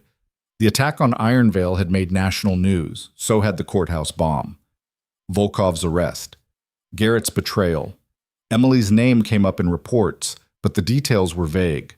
Hospital staff and unnamed personnel, and sources say. She preferred it that way. On the 8th day, she returned to the hospital, not to work, to collect her things. Brenda found her in the locker room, packing the last of her belongings into a duffel bag. "You're really leaving," Brenda said. "Yeah." "Where are you going?" "New assignment, training program." Brenda leaned against the lockers. "I owe you an apology." Emily looked up. "For what?" "For underestimating you, for treating you like you didn't know what you were doing." Brenda's voice was quiet. "You saved my life. You saved all of us. And I spent 3 weeks acting like you were a liability. You didn't know. I should have trusted you." Emily zipped the bag. "It's fine." "It's not. But thank you anyway." She left. Dr. Heilman caught her in the hallway. "Carter?" She stopped. He looked uncomfortable, like he still didn't know how to talk to her. "I heard you're leaving," he said. "News travels fast. You were the best nurse I've ever worked with, and I've worked with a lot. Thanks. If you ever want to come back, I won't." He nodded, understanding. "Then good luck, wherever you end up." She walked out of the hospital for the last time, the autumn air cool on her face. Torres was waiting in the parking lot, leaning against an SUV. "Ready?" Torres asked. "For what?" Voss wants you at the training facility by tomorrow. I'm your ride. Emily tossed her bag in the back and climbed in. As they pulled out of the lot, she looked back at the hospital one last time. She'd come here to disappear. Instead, she'd been found. The facility was 3 hours north, a sprawling compound in the mountains that looked more like a college campus than a military base. Torres gave her a quick tour: classrooms, medical bays, simulation zones, barracks. "You'll have a team of instructors," Torres said. "Most of them former combat medics. Good people." And you? "I'm sticking around. Voss wants me helping with the tactical side." Emily nodded. "Good." They walked to the main admin building where Voss was waiting in her office. "Carter," Voss said, standing. "Welcome, let's get you oriented." She pulled out a folder, handed it to Emily. Inside were personnel files. Potential recruits for the first training class. Emily flipped through them. Young faces, eager, untested. She thought about what they'd face. The chaos, the fear, the impossible choices. She thought about how many of them wouldn't make it without the right training. "When do we start?" Emily asked. 2 weeks. That gives you time to finalize the curriculum and meet your team." Emily closed the folder. "I'll be ready." Voss smiled. "I know you will." Emily spent the next 2 weeks building the program from the ground up. She wrote manuals, designed drills, created scenarios based on real experiences, hers and others. She met her team, 6 instructors, all of them veterans, all of them carrying their own scars. They respected her immediately, not because of her rank, because of what she'd done. On the first day of training, 30 recruits stood in formation on the main field. Emily walked the line, studying each face. Some looked confident, others nervous. A few looked like they were regretting their decision. "Most of you signed up because you want to save lives," Emily said, her voice carrying across the field. "That's good, but saving lives in a war zone isn't about being a hero. It's about being smart, being fast, and being willing to do whatever it takes when everything goes wrong." She paused. "Some of you won't make it through this program. That's not an insult, it's a reality. This job isn't for everyone. But for those who do make it, you'll be ready for things most people can't imagine."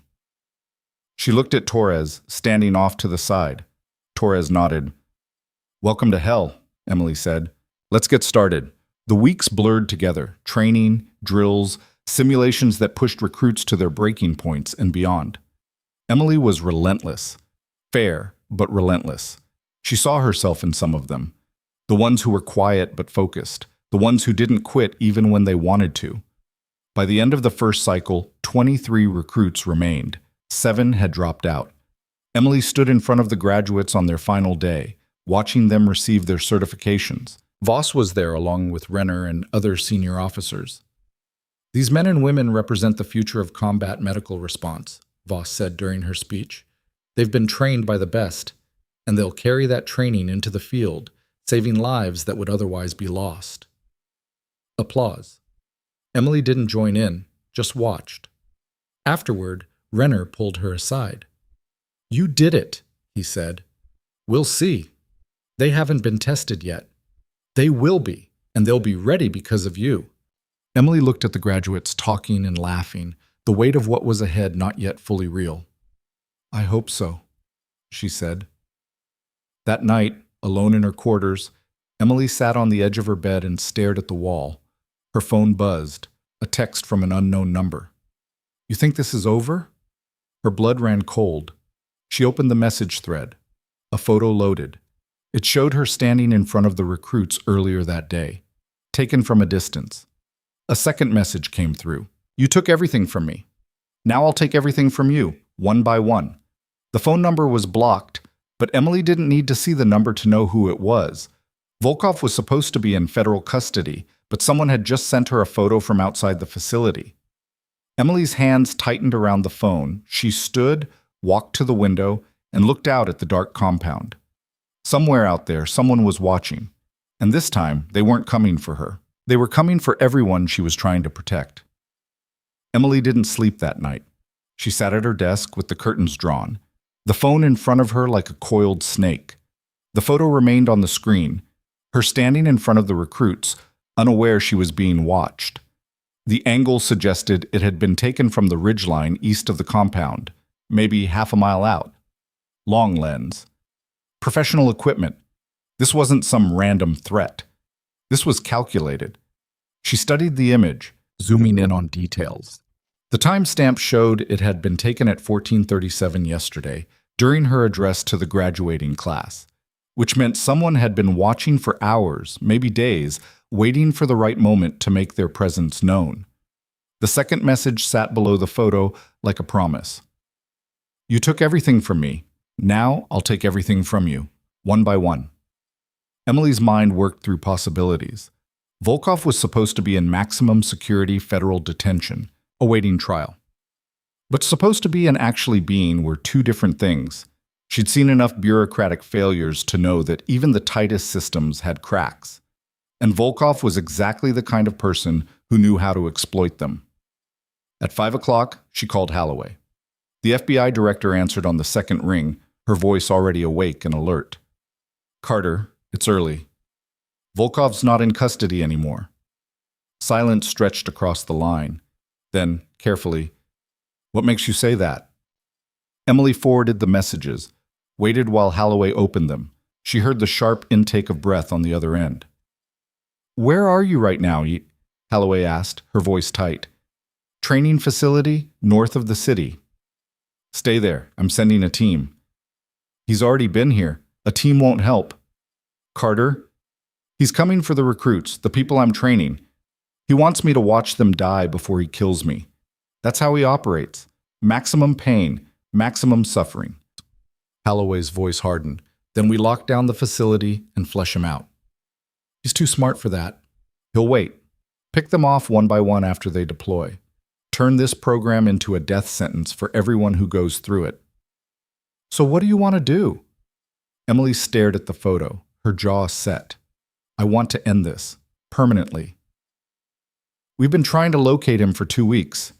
Every lead goes cold. He's a ghost. He's not a ghost, he's angry.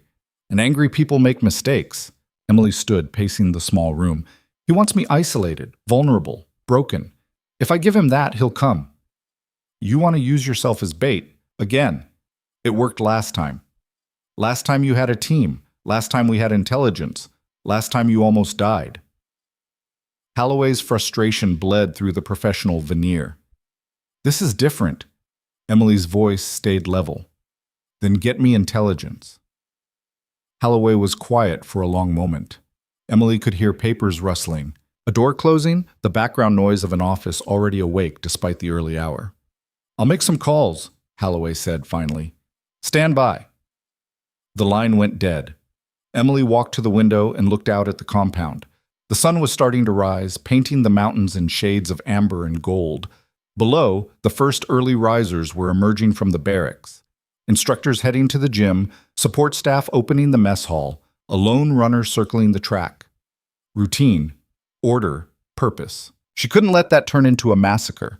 Her shoulder throbbed where the bullet graze had healed imperfectly.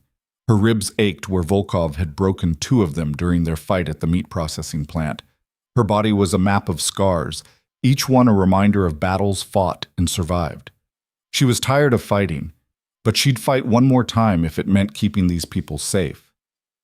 Torres found her an hour later in the gym, systematically destroying a heavy bag with combinations that spoke of sleepless fury. You look like you didn't sleep, Torres said, leaning against the doorframe. Emily hit the bag again, harder. I didn't. Holloway called me. Said you got a threat. More than a threat. Emily stopped, breathing hard, sweat soaking through her shirt. Volkov's out, and he's watching. Torres's expression darkened. She pushed off the doorframe, crossed to where Emily stood. How? I don't know, but he sent me a photo taken yesterday from outside the compound. Emily pulled off her gloves, the knuckles underneath already swelling. He's planning something that involves the recruits. Then we sweep the perimeter, set up countermeasures, double the guard posts. He'll just wait. He's patient. He'll let us think we're safe, and then he'll strike when we're deployed, when the recruits are scattered across the country, vulnerable, alone. So what's the play? Emily unwrapped her hands, the tape stained with sweat and old blood. I draw him out, make myself the target, end this before he can hurt anyone else. That's suicide. It's the only way to keep them safe. Torres studied her, eyes narrowed. You really care about them, don't you? These kids? Emily didn't answer immediately. She thought about the faces in formation yesterday. Hayes, the young woman who'd asked about Volkov. Martinez, the former EMT who'd joined because his partner had bled out in his arms and he never wanted to feel that helpless again. Cooper, barely 21, who'd enlisted after his hometown was hit by a mass shooting and he'd watched people die because nobody knew how to stop the bleeding. They were all here because they wanted to save lives, and she'd be damned if she let them die instead. They deserve a chance, she said finally. I'm not letting him take that away. Torres nodded slowly. Then I'm coming with you. No. Not up for debate, Carter. You're good, but you're not invincible. And Volkov's not stupid. He knows you'll come alone. He'll be ready for that. Emily met her eyes, saw the same stubborn determination she felt burning in her own chest. Fine, Emily said, but we do this smart. No heroics, no unnecessary risks. Torres smiled grimly. Says the woman planning to use herself as bait. That's different. How? Because I know what I'm doing. So do I. That's why I'm coming. Holloway called back at 10 o'clock with answers Emily didn't want to hear. Volkov escaped federal custody 4 days ago, Holloway said, her voice tight with barely controlled fury. There was a transfer, supposed to be routine, armed convoy, 6 agents, full tactical support. They were hit on Route 18 at 3 o'clock. Professional job.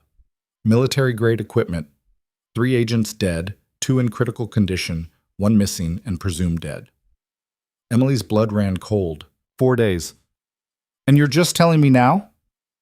We didn't want to cause panic. We thought we could recapture him quietly. Holloway's voice carried the weight of a decision she clearly regretted. We were wrong. How did they do it? Shaped charges took out the lead and rear vehicles simultaneously, disabled the convoy, then a strike team moved in. Volkov was out of his transport in under 90 seconds. They had extraction waiting half a mile away. By the time backup arrived, they were gone. Emily processed this, the level of coordination, the resources required. He didn't plan this alone. No, we've traced communications. He's got funding, support. Someone with serious resources is backing him. Who? We don't know yet, but whoever it is, they want you dead as badly as he does. Maybe more. Emily paced her quarters, her mind racing through scenarios. Then let's give them what they want. Explain. Leak my location. Make it look like I'm exposed, vulnerable, set a trap. If we do that and it fails, it won't fail. You don't know that. No. But I know if we don't try, people die. And I'm done watching people die because of me. Emily's voice hardened. How many more funerals, Holloway? How many more families getting the knock on the door? Holloway exhaled slowly. I'll need authorization. This isn't standard protocol. I'm talking about using a civilian as bait for a known terrorist. I'm not a civilian. Not really. And you know it. Officially, you are. And officially, I can't sanction this without going up the chain. Then go up the chain, fast. There was a pause. Then Holloway said, give me 2 hours. By noon, the plan was in motion. Holloway's team had accidentally leaked Emily's location during a supposedly secure communication. Made it look like a surveillance mistake, the kind of operational security failure that happened more often than anyone wanted to admit. They'd mentioned that Emily would be conducting a solo field assessment in the forest surrounding the compound at 1800, evaluating terrain for a new training course. The bait was set. Now they had to wait and see if Volkov would bite. Emily spent the afternoon preparing with the kind of methodical focus that came from years of pre-mission ritual. She checked her weapons, cleaned, loaded, safed. She memorized the terrain maps Torres had pulled, noting elevation changes, natural choke points, sight lines. She ran through contingencies with Torres and the 2 other instructors Voss had quietly pulled in, former rangers named Morrison and Blake, who'd worked black ops in 3 different theaters and didn't ask questions they didn't need answered. If this goes sideways, Torres started, it won't. But if it does, we need a fallback, rules of engagement, extraction protocols. Emily looked at her. If it goes sideways, you get the recruits out. That's the priority. Not me. Not the mission. Them. Torres didn't like it. Her expression made that clear, but she nodded. And if Volkov's got more support than we think? Morrison asked. He was built like a fire hydrant, all compact muscle and controlled aggression. If this is bigger than one man with a grudge, then we adapt, Emily said. But the objective doesn't change. We end him tonight. Blake, taller and quieter than Morrison, spoke up. Rules of engagement? Capture if possible, kill if necessary. Emily's voice was flat, matter of fact. I want him alive to testify about who's backing him, but I want him stopped more. They went over the plan 3 more times: positions, communication protocols, fallback points, emergency extraction. By the time they finished, the sun was beginning its descent toward the horizon. At 17:30, Emily left the compound alone, carrying a field pack and a rifle. She walked into the forest as golden light filtered through the trees, shadows lengthening and merging into pools of darkness. She looked like an easy target. She wasn't. Torres and Morrison were positioned in concealed locations 300 yards apart, creating a triangle of overlapping fields of fire. Blake was on the ridgeline with a long-range rifle and thermal optics. Holloway had a surveillance drone overhead, silent and invisible at 15,000 feet, feeding real-time video to a command post 10 miles away. Emily walked deeper into the woods, following a deer trail that led to a clearing half a mile from the compound. The trees here were old growth, massive pines and Douglas firs that had stood for centuries. The ground was soft with needles and loam. The air smelled of resin and earth. She stopped in the center of the clearing, set down her pack, and waited. The forest was quiet. Too quiet. Birds had stopped singing. The wind had died. Even the insects seemed to have fled. Emily's instincts screamed a warning. She turned slowly, scanning the tree line in a full circle, looking for movement, listening for sounds that didn't belong. Nothing. But the silence itself was wrong. Then, from behind her, a voice. You always did have good instincts. She spun, rifle coming up. Volkov stood 20 feet away, emerging from behind a massive pine like a ghost materializing from shadow. He had a rifle aimed at her chest, something military, probably an AR platform with modifications. He looked worse than the last time she'd seen him. Thinner, harder. His face a landscape of rage and sleepless nights. His eyes burned with the kind of hatred that had been refined in the crucible of obsession. Lower the weapon, Volkov said. His accent was thicker than she remembered, stress pulling at the edges of his English. Emily kept hers raised, finger on the trigger guard, safety off. How'd you get past the perimeter? I've been inside the perimeter for 2 days, watching, learning, waiting. He smiled, and it was the smile of a man who'd already accepted he might die but was taking everyone he could with him. You're not the only one who can plan ahead, Emily. Where's your support? The people funding this? Close enough. So this is it? You shoot me and call it even? Volkov's smile faded, replaced by something colder. You don't get to die that easily. First you watch the people you care about burn. Then you die knowing you brought this on them. Knowing that everyone who trusted you, everyone who believed in you, paid for that mistake with their lives. Emily's pulse spiked. If you've touched those recruits, not yet, but I will, one by one. And you'll spend the rest of your very short life knowing you brought this on them, just like you brought it on your team in Syria.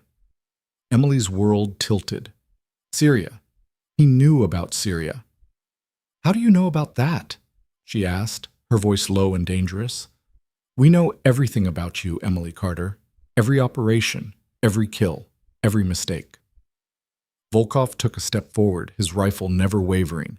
Did you think you could just disappear, start over? We've been watching you for years. A movement in the trees behind him. 3 men emerged from concealment, armed and moving with tactical precision. Professionals. Former military. By the way they covered angles and maintained spacing. Emily's heart sank. This wasn't a solo vendetta anymore. This was an execution squad. Volkov saw her expression change, and his smile returned. Did you really think I'd come alone? After what you did to my team? After you humiliated me? Emily's mind raced. Her radio was silent. No chatter from Torres, no updates from Holloway, which meant either they couldn't see this yet, the trees were thick, the angles bad, or something had gone wrong. Your FBI friends can't help you, Volkov said, reading her thoughts with the accuracy of someone who'd been studying her for a long time. We jammed their communications 10 minutes ago.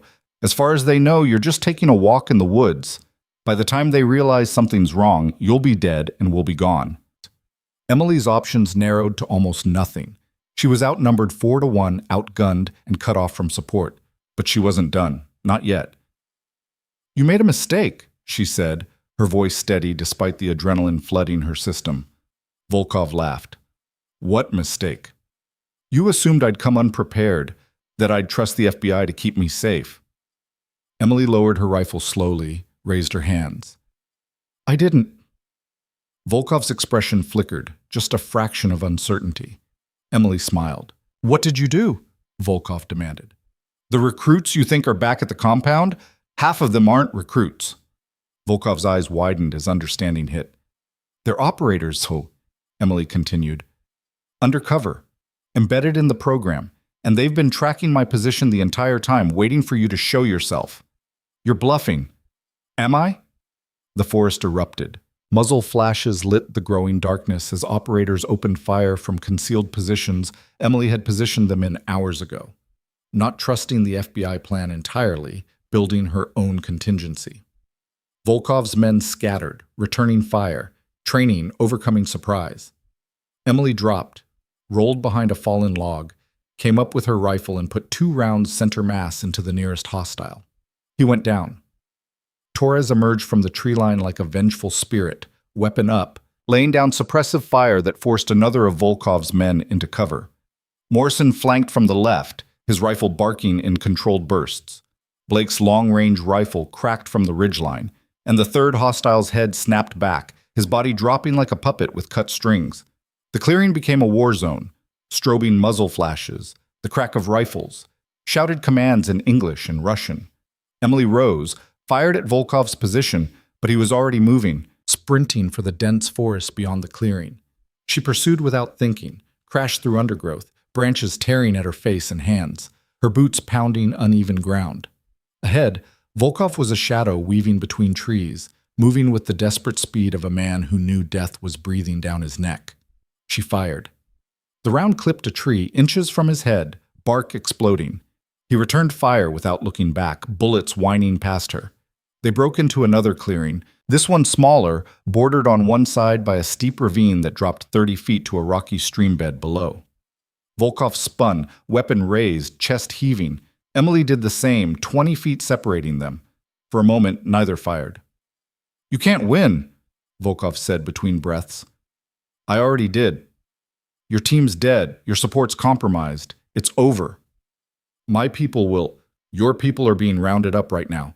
Holloway's had teams on them since you escaped. We've been waiting for you to lead us to your handlers. Emily's voice was cold, certain. You were the bait, Volkov, not me. His expression twisted with rage and comprehension. Then we both die here, he snarled. No, just you. They fired simultaneously, both shots connected. Volkov stumbled backward, his chest blooming red, the rifle falling from his hands. Emily felt the impact in her side, just below her ribs on the left. Hot, searing, the kind of pain that stole breath and thought. She dropped to one knee, hand pressed to the wound, blood hot and slick between her fingers. Volkov fell, hit the ground hard, his body convulsing. Emily forced herself upright, her vision swimming, and walked to where he lay. He was still breathing, barely, blood bubbling at his lips. You should have stayed in prison, she said, her voice distant in her own ears. He coughed, spraying red. You should have died. In Syria. Emily's legs gave out. She sat down hard, still pressing her hand to her side. How do you know about Syria? She asked again, the question important even as darkness crept into the edges of her vision. He smiled through the blood. We've been watching you for years. You were always, The target.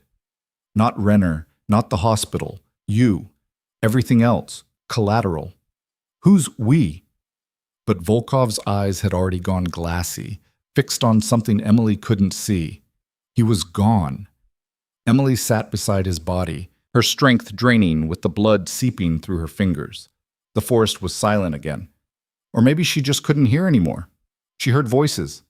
Distant. Growing closer. Footsteps crashing through undergrowth. Torres appeared, dropped to her knees beside Emily.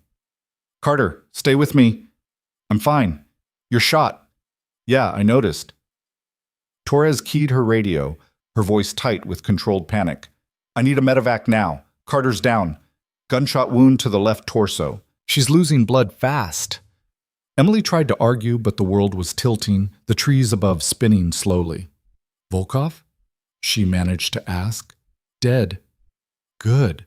"You're an idiot," Torres said, but her voice cracked. "Been called worse." The last thing Emily saw before everything went black was Torres's face, tight with worry and something that might have been fear. Then nothing. She woke in a hospital bed. Not Iron Vale, somewhere smaller, quieter, white walls, beeping monitors. The antiseptic smell of a place where people came to heal or die. Holloway was sitting in a chair beside her, reading something on a tablet, her face drawn and tired. "You're awake," Holloway said, setting the tablet aside. Emily tried to sit up. Pain lanced through her side like lightning, stealing her breath. "Don't," Holloway said sharply. "You took a round through the intercostal muscle, missed your lung by less than an inch, nicked your spleen. You're lucky to be alive. Don't feel lucky. You will when you hear the rest." Emily waited, trying to breathe through the pain. "We traced Volkov's funding," Holloway said. "It came from a shell corporation tied to Black Ridge Solutions. Turns out the company didn't shut down after the Iron Vale attack. They went underground, restructured, moved their operations offshore. Renner's testimony would have destroyed them completely, so they decided to eliminate everyone involved. Volkov was their cleanup crew, you, Renner, even some of the FBI agents who'd investigated them. They had a list." Emily's chest tightened. "How many?" 17 names. You were number 1. And now? Federal agents raided their headquarters in Geneva this morning. Simultaneous raids in 3 other countries. Seized financial records, communications, server farms. Everything. Holloway leaned forward. 12 executives arrested. More coming. The company's finished. And it's because you refused to let it go. Because you stood your ground. Emily closed her eyes, relief washing over her so completely it was almost overwhelming. "The recruits?" she asked. "Safe. All of them. Torres locked down the compound the second the shooting started. The operators we embedded performed exactly as expected. Nobody got hurt except you and the people trying to kill you." "Good." Holloway stood, walked to the window, looked out at whatever view the hospital offered. "You did something most people couldn't do, Carter. You turned being underestimated into a weapon. People looked at you and saw a nurse. Quiet, unassuming, easy to dismiss. And you let them, right up until the moment you put them down." Emily opened her eyes, looked at the ceiling. "I just did what needed doing." "That's what makes you dangerous. You don't see it as special. You see it as necessary." Holloway turned back to her. "Get some rest. Voss wants to talk to you when you're cleared medically, but it can wait." "About what?" "About making your program permanent. Full funding. National scope. She wants you running the whole thing, all 6 facilities. Complete autonomy." Emily stared at the ceiling tiles, processing this. "I'll think about it. Think fast. She's not a patient woman." Holloway picked up her tablet, headed for the door, then paused. "For what it's worth, Carter. I've been doing this job for 23 years. I've worked with Special Forces, CIA, SEALs, the whole alphabet soup. And I've never seen anyone more committed to protecting people than you. Not the mission, not the operation, the people. That's rare." She left before Emily could respond. Emily lay there, listening to the quiet beep of monitors, feeling the pull and ache of stitches in her side. For the first time in 6 years, she felt something she hadn't allowed herself to feel. Not peace exactly, but purpose. Clear. Undeniable. True. She was released from the hospital 6 days later with a list of physical restrictions she immediately began planning to ignore. Torres picked her up, drove her back to the compound through mountain roads that twisted and climbed through forests painted in autumn colors. "You look like hell," Torres said. "Yes, feel like it too." "Good. Maybe you'll be more careful next time." "There won't be a next time." Torres glanced at her. "You believe that?" Emily thought about it. "No, but I can hope." When they pulled through the compound gates, Emily saw something that made her throat tight. The recruits were assembled on the main field in formation. As the vehicle approached, they came to attention. Torres parked. Emily got out slowly, favoring her injured side. The recruits held their formation, silent and still. Then Hayes, the young woman who'd asked about Volkov, stepped forward and saluted. One by one, the others followed. 30 recruits, 30 salutes. Emily stood there, uncertain how to respond. She wasn't military anymore, hadn't been for years, but she returned the salute anyway. Hayes stepped back into formation. Then they started applauding. Emily waved them off, uncomfortable with the attention. "All right, that's enough. You're not graduating yet. Get back to work." But they kept clapping, and some were smiling, and Emily realized they weren't applauding her. They were applauding what she represented, proof that you didn't need to be loud to be strong, that quiet people could be the most dangerous ones in the room, that being underestimated was only a weakness if you let it be. Finally, she raised a hand and they quieted. "What happened wasn't part of the training," she said, her voice carrying across the field. "But it proved something important. You stayed calm under pressure. You followed protocol. You survived. That's the goal. Not heroics, not glory. Just survival and mission completion. Understand?" "Yes, ma'am," they chorused. One recruit, Martinez, the former EMT, raised his hand. "Ma'am, is it true you took down Volkov alone?" Emily hesitated, choosing her words carefully. "I wasn't alone. I had support, a team, people watching my back. That's the lesson you need to take from this. You're never truly alone if you build the right team and trust them to do their jobs."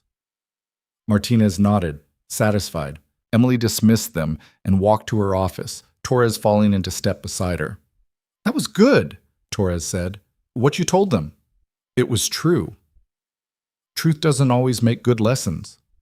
"Then we're lucky this time." Voss was waiting in Emily's office, sitting behind Emily's desk like she owned the place, which, technically, she did. "General," Emily said, stopping in the doorway, "I wasn't expecting you." "Then you should have been. Sit." Voss gestured to the chair opposite the desk, Emily's visitor chair. Emily sat gingerly, her side protesting. Voss slid a folder across the desk. "Your program's been approved. Full authorization. Congressional budget allocation. We're expanding to 6 facilities nationwide within 18 months. You'll oversee all of them." Emily opened the folder. Budgets. Personnel allocations. Training timelines. Facility locations from Washington to Georgia. It was everything she'd proposed in her initial pitch to Voss, and more. Much more. "What's the catch?" Emily asked, looking up. "No catch. You proved the concept works. You proved people want it. Now we scale. And if I say no?" Voss smiled, a slight knowing curve of the lips. "You won't." Emily looked at the folder again, really seeing it this time. The scope, the resources, the lives that could be saved. She thought about Hayes and Martinez and Cooper and all the others. Thought about the ones who would come after them, year after year, learning to survive in situations that would break unprepared people. "I want full autonomy," she said, meeting Voss's eyes. "No interference, no second guessing. I design it, I run it, and nobody gets to tell me I'm doing it wrong unless they can prove it." "You'll have it?" "And I want Torres as my second in command. Full authority when I'm not on site." "Done." "And I want the operators who helped me against Volkov permanently assigned to the program. Morrison, Blake, and 3 others. I'll name." Voss nodded. "Agreed. Anything else?" Emily thought. "Yeah, one more thing. I want a scholarship fund for family members of people killed in the Iron Veil attack. Full ride. Any school they can get into. Voss studied her for a long moment. That's not standard military procedure. I don't care. I'll make it happen. Voss stood, extended her hand across the desk. Welcome to the big leagues, Carter. Emily stood slowly, shook her hand. Don't make me regret this. You won't. And neither will I. After Voss left, Emily sat alone in her office, staring at the folder. She'd spent 6 years running from who she was, hiding behind scrubs and patient charts and the comfortable anonymity of being underestimated. Now she was stepping into the light, and it terrified her, but it felt right. 3 months later, the program had expanded to 4 facilities with 2 more under construction. Emily traveled between them constantly, refining curriculum, training new instructors, evaluating recruits who came from every branch of service and every background imaginable. The media had mostly moved on from Iron Veil. The trial of Blackridge Solutions executives dominated headlines for a few weeks, then faded as new crises emerged. Volkov became a footnote in federal prosecution documents. Emily's name appeared in military journals and training manuals, but never in headlines. She'd made sure of that. She preferred being invisible, even when she wasn't. One afternoon in late autumn, she returned to Iron Veil Military Hospital for the first time since leaving. The building looked the same, beige concrete and reinforced glass, functional and uninspiring. But the scars were gone, the damage repaired, the bullet holes patched, like it had never happened. She walked through the halls in civilian clothes, unrecognized, invisible again. She found Brenda in the ER, directing a trauma code with the same harried efficiency Emily remembered. The patient, a soldier with a training accident injury, was stabilized within minutes, professional, clean, no drama. When Brenda looked up from the paperwork, her eyes widened. Carter? Hey! Brenda crossed the room in 3 strides and pulled Emily into a fierce hug. I heard about what happened. The facility. Volkov. All of it. It's handled now. Of course it is. Brenda pulled back, studied her face. You look different. Good different. I feel different. You coming back to us? No, just visiting. Emily glanced around the ER. How's everyone doing? We're good. Better. Dr. Klein's back full-time. Heilman's still impossible but brilliant. We hired 6 new nurses to replace the ones who left after the attack. Brenda's voice softened. We miss you, though. But I think you're exactly where you need to be. Emily smiled. Yeah, I think so too. They talked for another 20 minutes, catching up, sharing stories, carefully not mentioning the things that still hurt to remember. Then Emily left, walking out of the hospital as the sun began to set, casting long shadows across the parking lot that stretched and merged like reaching fingers. She thought about the person she'd been when she first arrived here. Quiet, invisible, underestimated by almost everyone. She thought about the person she was now, still quiet, but no longer invisible. Respected, trusted with something that mattered. The transformation hadn't been easy. Nothing worthwhile ever was. Her phone buzzed as she reached her car. A text from Torres. New recruits just arrived. You're going to love this batch, or hate them. Probably both. Either way, get your ass back here. Emily smiled, typed back. On my way. She drove north as the sky darkened, the mountains rising ahead like ancient sentinels watching over the valleys below. The road twisted through forests that were shedding their leaves, preparing for winter, the cycle of death and rebirth that played out every year without fail. She'd spent years believing she had to choose between who she was and who she wanted to be. The soldier or the healer, the weapon or the protector, the person who took lives or the person who saved them. She'd been wrong. She could be both. The nurse who saved lives in the quiet moments. The soldier who ended threats in the loud ones. The teacher who prepared others for the worst while hoping they'd never need it. She didn't have to be one thing. She could be all of them. And maybe that was the real lesson hidden in all of this. People would always underestimate quiet strength. They'd always overlook the ones who didn't make noise, who didn't demand attention, who simply showed up and did the work. But underestimation wasn't weakness. It was opportunity. Camouflage. A choice.